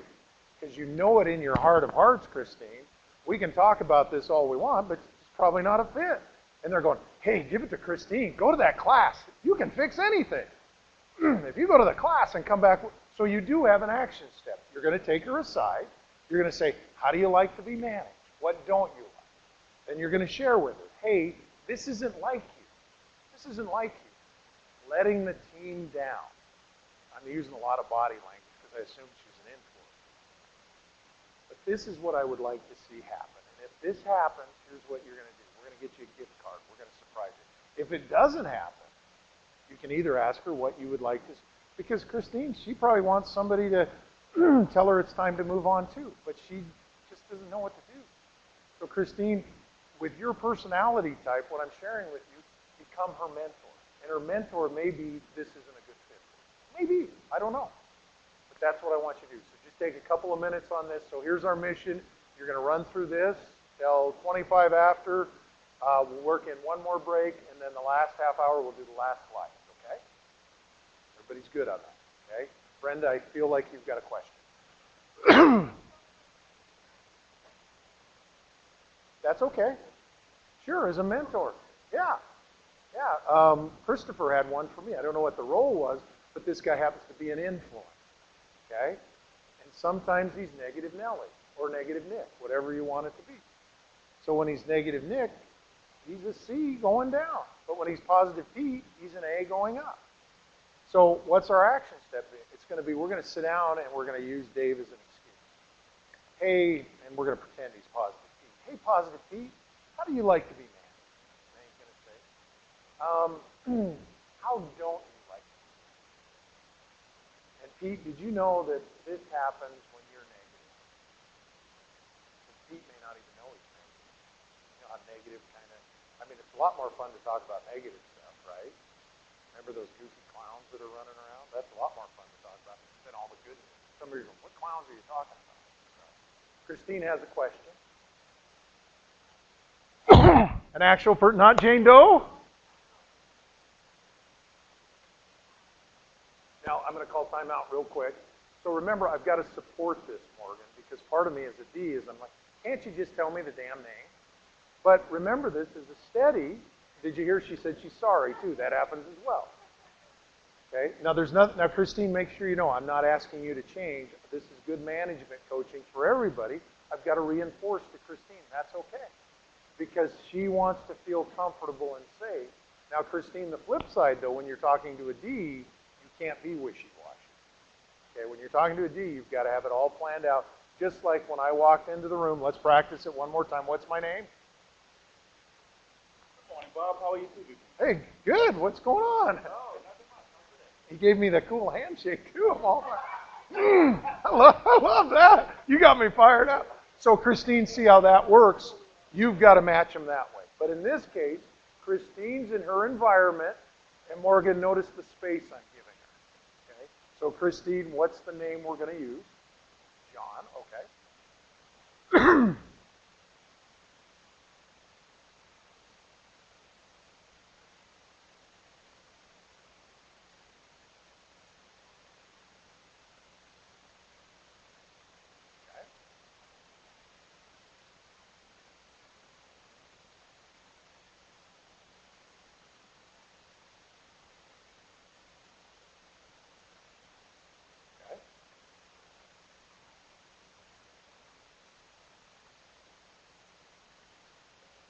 Yeah.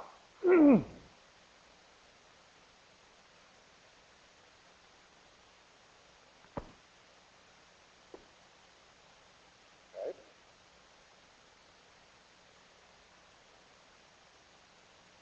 Yeah. So do you think John knows when he's what do we call him, negative John, negative? You think he knows? Okay. Well, now wait a minute. I was just told he got removed, and then he went back. Yeah, right. Right. And that's when he was negative John. So we got a conundrum when he's a good guy, right? And probably none of you ever heard of this guy before, but you're like, oh yeah, you must be talking about the same guy that works for us. So we need to come up with a reminder. You know the story of, what is it, Pavlov's dog? How's it work?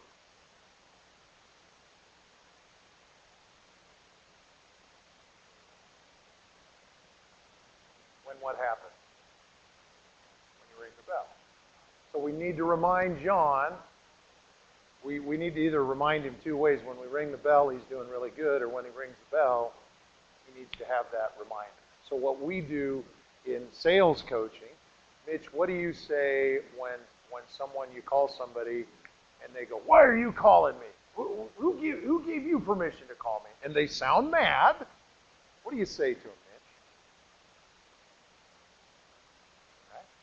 I get the feeling I've done something to offend you. And immediately, guess what voice they hear? Well, I'm asking you. You hear that? Your wife at home? Why, Christine, do you have to be like that? Whoever says that to them, whatever that voice is. Mine is Claudia. That's the voice that I hear in the back. Oh, yeah, I'm sorry, Mitch. I was just having... So you've got to be able to have that conversation. So here's going to be your secret words. Hey, John, I went to this training today, and I've got some ideas that I can help us win. I'm assuming he's a D, but I don't know. No. Personality side. He's a dominant. I'm sorry. Yeah, he's a dominant. So remember what he has to do. It's not like Christine not to be able to make up her mind, but anyhow, what would you say he is?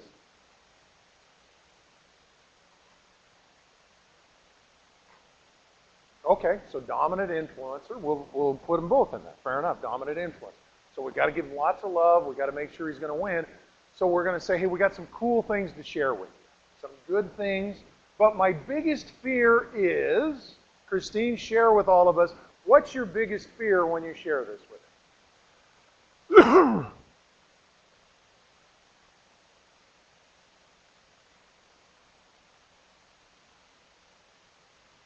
Oh, okay. Fair enough. All right, I like that. I thought your biggest fear was going to be he's going to be mad. Okay, perfect. So my biggest fear is I'm going to share this with you because you're, what was the name we're using? John. No, I'm not. I just can't remember. I got all these aliases. I got Bob, I got Nicole, Tommy, so I can't remember who the hell we're talking about. But so John, so in the case of John, my biggest fear is I'm going to tell you this, and you're going to be positive John. And then when negative John comes up, you're going to forget about all that stuff. John, is that just me or is that the case? There you go. So John, what can I do to remind you when you go down that path of negative John? What can I do? And we can't even role play this because I don't know. John, what can I do to remind you when you go down there? Now, you're going to have to become dominant. You can't become steady, Christine. You can't. Oh, so you're not going to talk to him? Okay, that's good.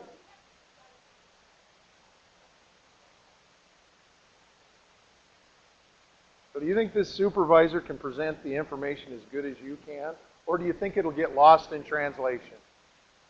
Christine, you do need to do it. Okay, so we have to have a moment of truth here, Christine.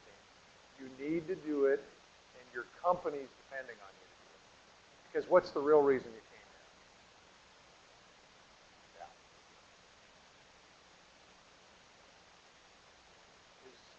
Does John create issues in the workplace? Do you guys think the real issue might be, Christine, maybe you can figure out a way to deal with John? I mean, go there to help the team, right? Go there to come up with strategies. But do you think John's creating problems in this company? Sure. She's already said he was an upper-level manager. Then he got moved down. Then he went. So apparently somebody likes him. There's something he's doing good. Hey, Christine, maybe if you go there, you can find a way to deal with this guy. Okay? So, Christine, we're getting real honest with this. But unfortunately, you're the one that's picked to have this discussion with him. And it sounds like this. John, okay, I don't doubt you. John, I learned some really good information. And I know you're not going to want to hear this, but the reason I went to this was because of you. Because I love what you do for this company. I love it so much. I hate to see something bad happen. I hate to see something, and I'm assuming that's real. I hate to see something bad happen because when you're positive John, what happens to the company, Christopher? It's awesome. But what happens when he's negative John? It crashes. Yeah, it doesn't just a little bit, it crashes. That's why he went back to that position. But my biggest fear, John, is I'm going to share this with you and go, I'm part of the team. I'm part of the team, and I'm going to change. I'm not going to be bad John anymore. And then a couple of months from now, something's going to happen, and you're going to drive off the side of the road, and I'm not going to know what to do. John, is that just me, or is that the case? And Christine, if you talk to him, I'm pretending like this is Christine, from here, not your head. Don't talk to him with your head. You've got to talk to him with your heart. Because I see it, Christine. I see somebody that knows in your stomach what needs to be done. But your head keeps getting in the way. And for all of you, you say this, if you get in your head, you're dead. You get in your head, you're dead because you start thinking, what would mom say? What would dad say? All those type of things. Christine, I believe in you. Would everybody look at Christine and say, Christine, I believe in you? Well, Christine, is that hard for you, though? It's hard for you to take that. Did you see what you just did? Oh, thanks. Christine, we believe in you, but who's got to believe in her? Yeah, that's the biggest challenge. It's not really John. It's Christine, and we're all cheering you on. Well, do you think your company's cheering you on? Why did you come here? Hopefully Christine can save this guy, because if we can't, We don't have the guts to fire him, so we're all just going to have to hang on for dear life.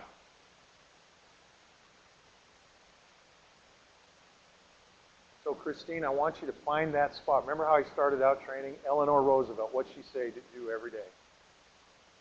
Something that scares you to death. But I promise you, 10 seconds of insane courage, and it'll change his life, too.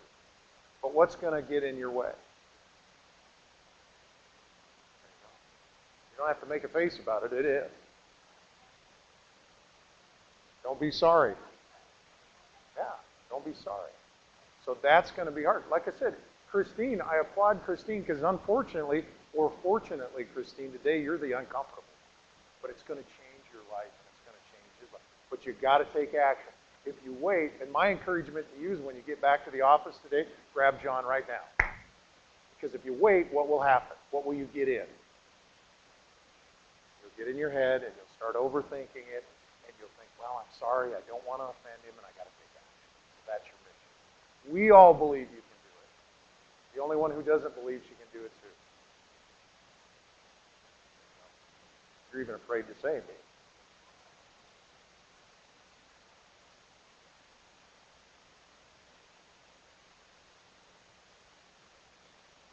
What do you think? Okay? And Christine, I support that. But make sure the only one that's going to get him. Now remember, your job's not to change it. Can Christine motivate John? No. And we all know who John is, right? We all have a John that works with us. Hell, it might even be us. But we've got to be willing to have someone tell us what we know is there, but we need them to tell us. Just like me telling Christine, Christine, you're awesome at what you do. You've got to believe in yourself. Christine wants to believe in herself. And publicly, she says that, right? You just, hey, it's not like I'm scared. I believe in myself. Hey, I'm sorry, did I offend you? No. We've got to be able to go in there because John, the only way that you're going to save the company. Now, I'm putting a lot of pressure on you, right? On this John. Dave, you're putting a lot of pressure. Yeah. Now, what? Say that again. You think he's going to?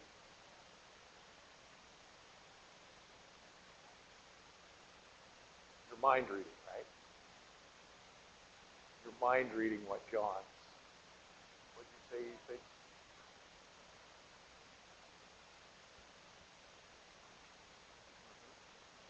Okay, and fair enough. I concur with that. So I just want to challenge you to take action with that long time. Hey, would you guys give, just for me, Christine a hand to work through this with us? Because part of you are probably thinking, I hope he doesn't call on me, but that can be the dynamics to change it. All right, let's take I'm going to change it to about just right before the big hand gets on 8, 20 till. Okay, just a quick break, stand up. All right, stand up, quick break. When you hear the music, we'll come back. As you're walking out, Jacob, your takeaway to this point.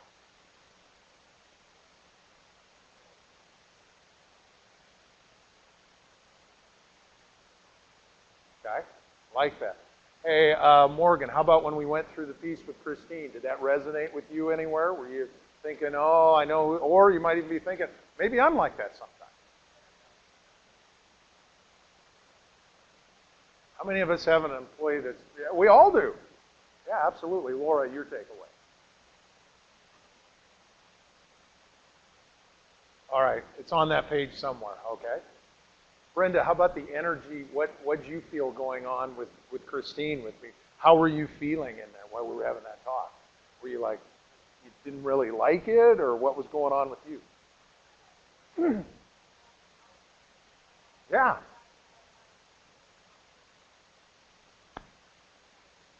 Yeah. And have you two ever met before? Is today the first day you've met? Or? Yeah. And Brenda's feeling, because she's right next to you, she's feeling that doubt.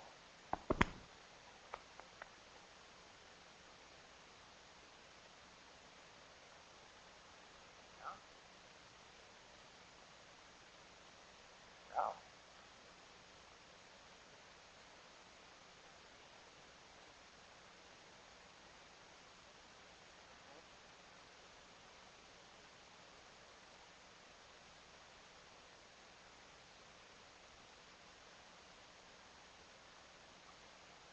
Yeah. Yeah.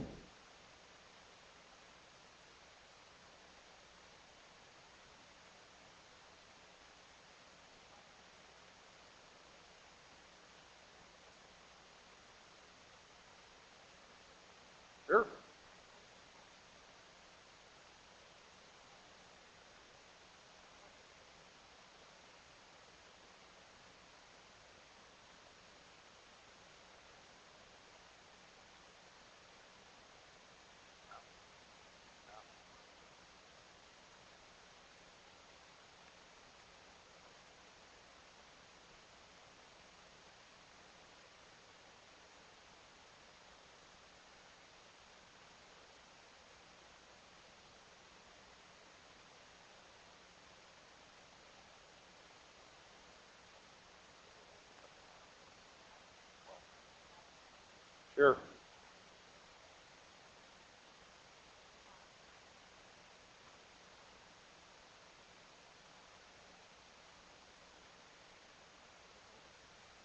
How come it hasn't been dealt with?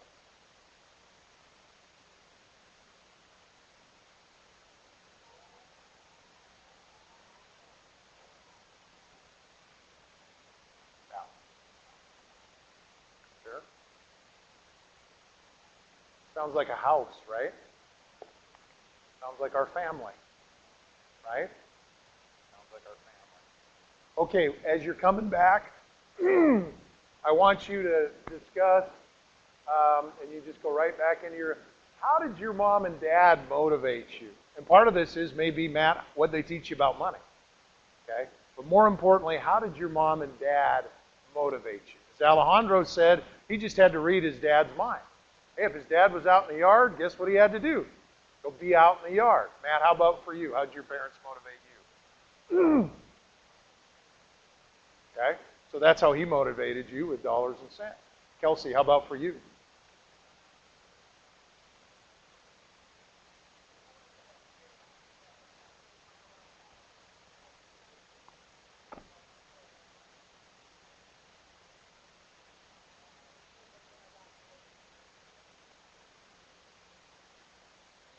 Okay?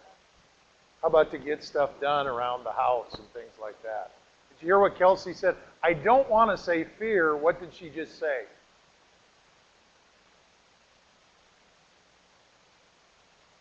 Well, did you hear her say it? I don't want to say it, but what did she say? She said fear. That's not a bad thing. Hey, I was scared to death of my dad. There's a picture of him right there in front of our tractor. You know, hey, Dad, how you doing? I'm kind of afraid that he knows I'm putting that slide up. Not serious. Don't tell my dad, all right? Don't tell my dad. Okay? So my dad's philosophy, as you might guess, farmers, all right? We work really hard. We don't tell people that we have tractors and stuff like that. Like I said, he would be mad if I showed this picture. So please, his name's Bill, by the way. Okay? All right? So when we say, as we look at that, some version of how was Kelsey motivated to do your work at home?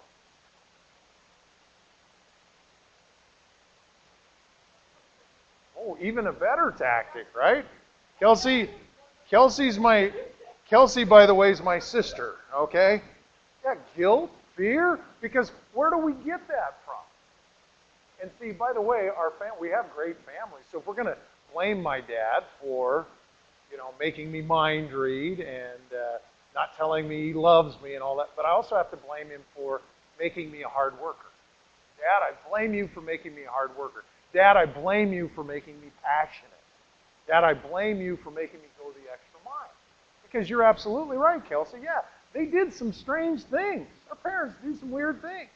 But we also want to give them credit, as you said, hey, don't get me wrong, my family's awesome, except for around the holidays.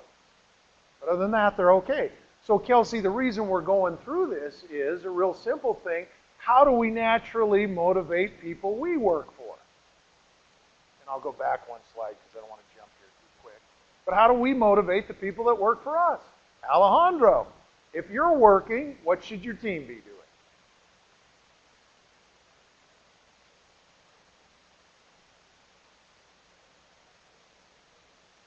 And who are they like? Yeah, and who are they like? Are they like you? Are they like you? Hmm. Yeah. Yeah.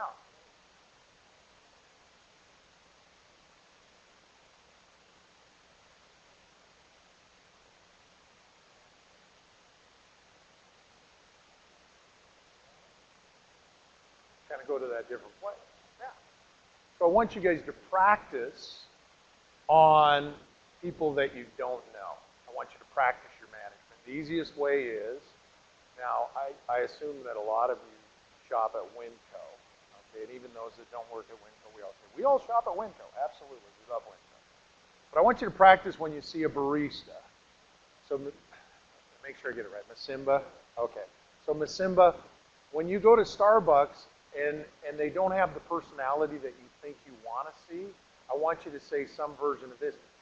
Wow, you don't seem like yourself. Normally you have a big smile on your face. So where immediately are we going to take that person? So let's pretend they're grumpy at the Starbucks. And you say, Simba, you don't seem like yourself. Normally you got a big smile on your face. Is everything okay? What are they immediately going to do? Okay, now that could... now, what did I discover about Simba's personality, right? He's compliant. He follows the rules. And some people will say that. 21% of them. But Alejandro, if I said to you, Alejandro, you don't seem like yourself today. What happened? Alejandro's immediately going to go, can you see that on my face? Yeah, can you see that on my face? So I want you to practice that. Again, what zone am I getting you out of? Kind of like where I put Christine today. She was probably more uncomfortable in this class than she's been in a long time. Okay, a long time. However, what we're fearing the most gives us the best opportunity for growth. What we're fearing the most gives us the best opportunity for growth. And maybe in Miss Simba's case, it is. I'm really going to talk to a barista and say, you don't seem like yourself today? Yes. Because you'll be amazed at what... Now, you don't go to a happy one that's going, hey, how's your day going? When somebody's cranky, try it with a checker. When they're like, $1.99, I guess you don't do that anymore. But yeah. Wow, Brenda, you don't seem like yourself today. Normally you got a big smile on your face. And immediately they're going, oh, I'm sorry. My dog died. Oh, your dog died? What's your dog's name? Because you're practicing, Alejandro, so that when you're at work, you can do the same thing. Wow, Jane, you don't seem like yourself. Normally you get all our digital marketing done on time, and today you didn't. Today you didn't. Sounds like you got a question.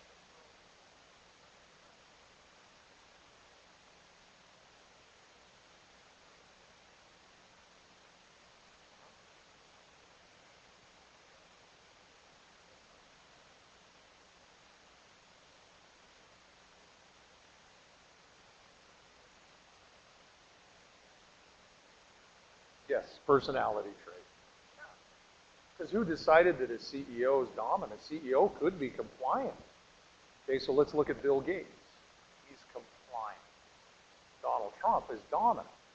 So with Bill Gates, I'm going to follow the rules. With Donald Trump, he's going to win. So match their personality. Because in your mind, what should a CEO be? You just said, what should they be? What personality? Dominant. But there are some influencers. Walt Disney was an influencer.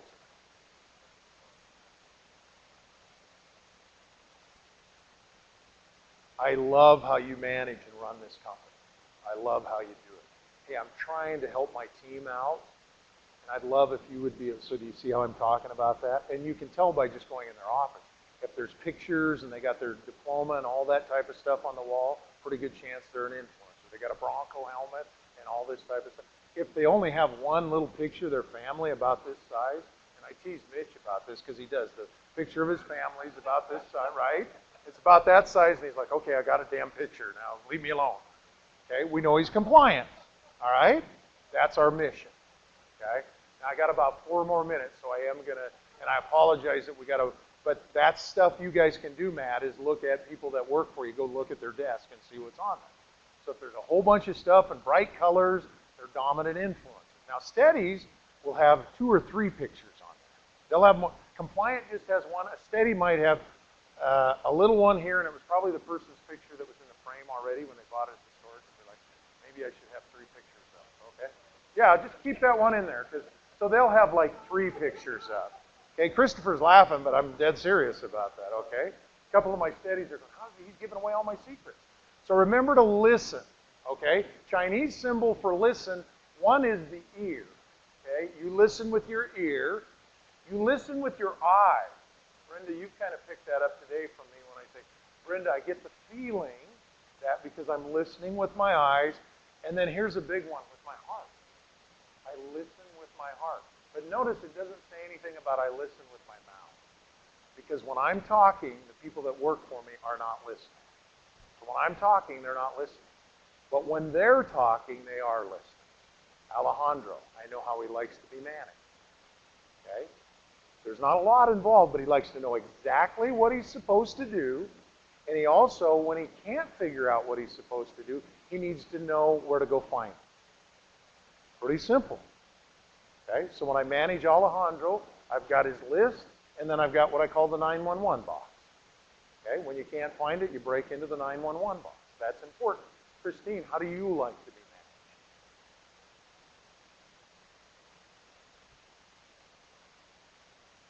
managed? Okay.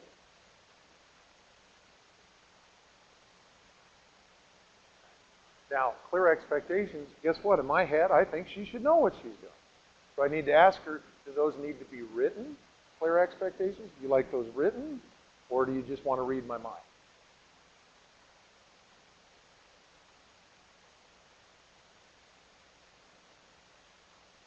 Yeah. Are you doing a lot of mind reading where you're at now? No? Okay. And what don't you like when it comes to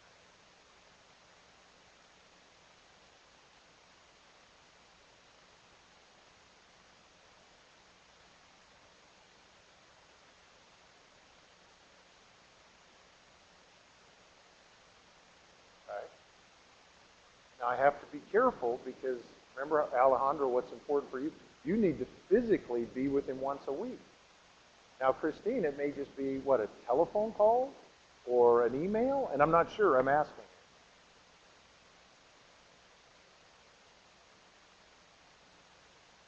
And every so often is,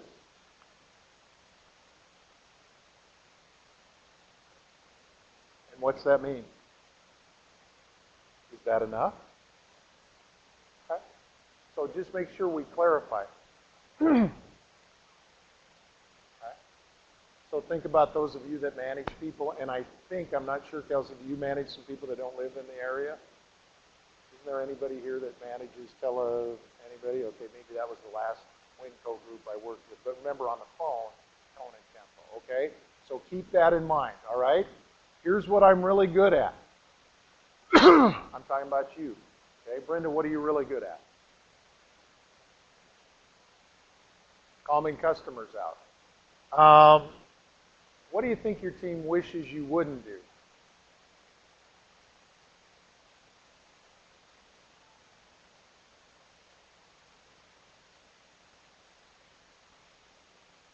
Okay, perfect.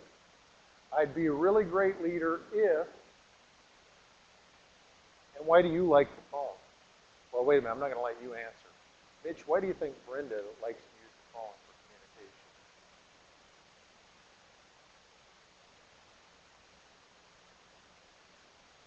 There's no emotion. Okay? Not a lot of emotion because what can't they see?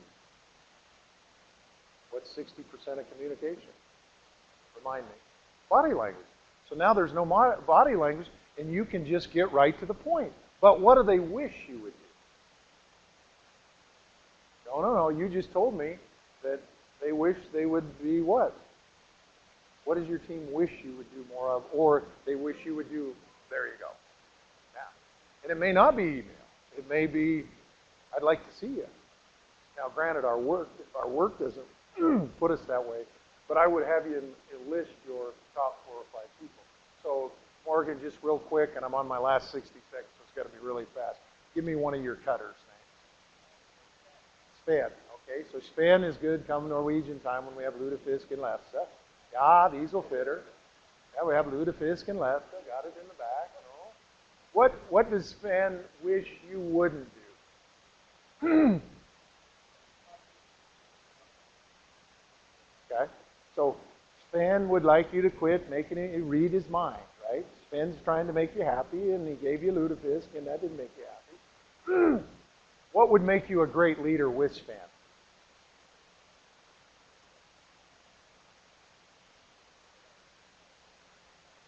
Perfect.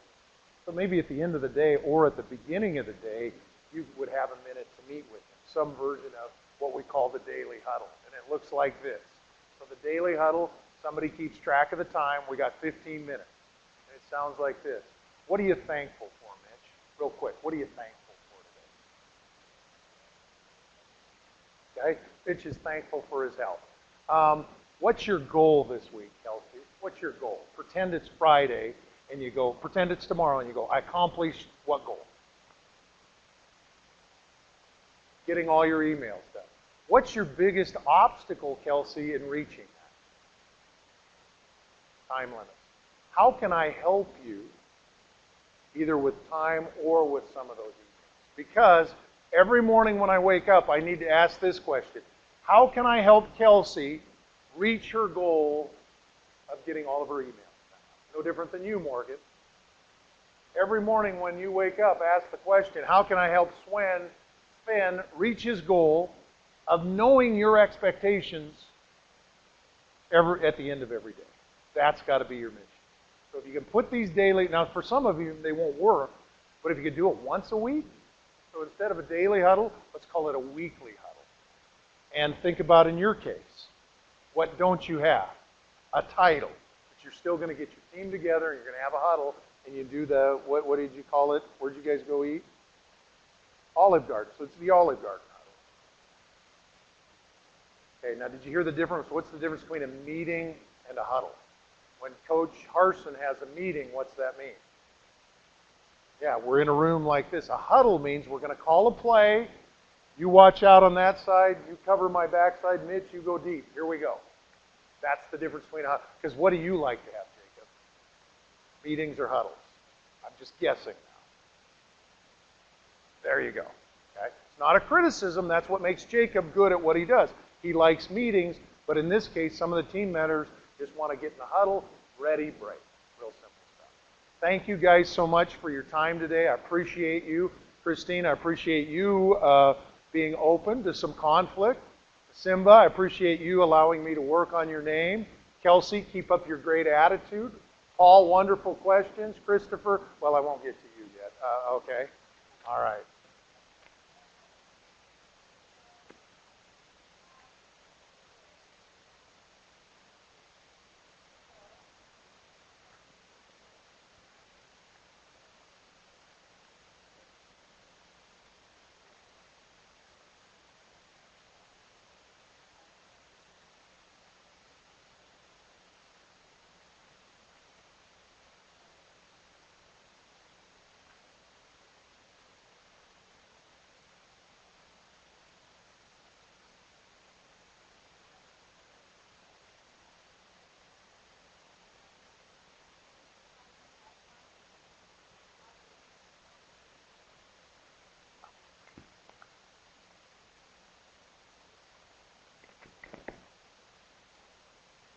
Oh, crap, I should have turned it on.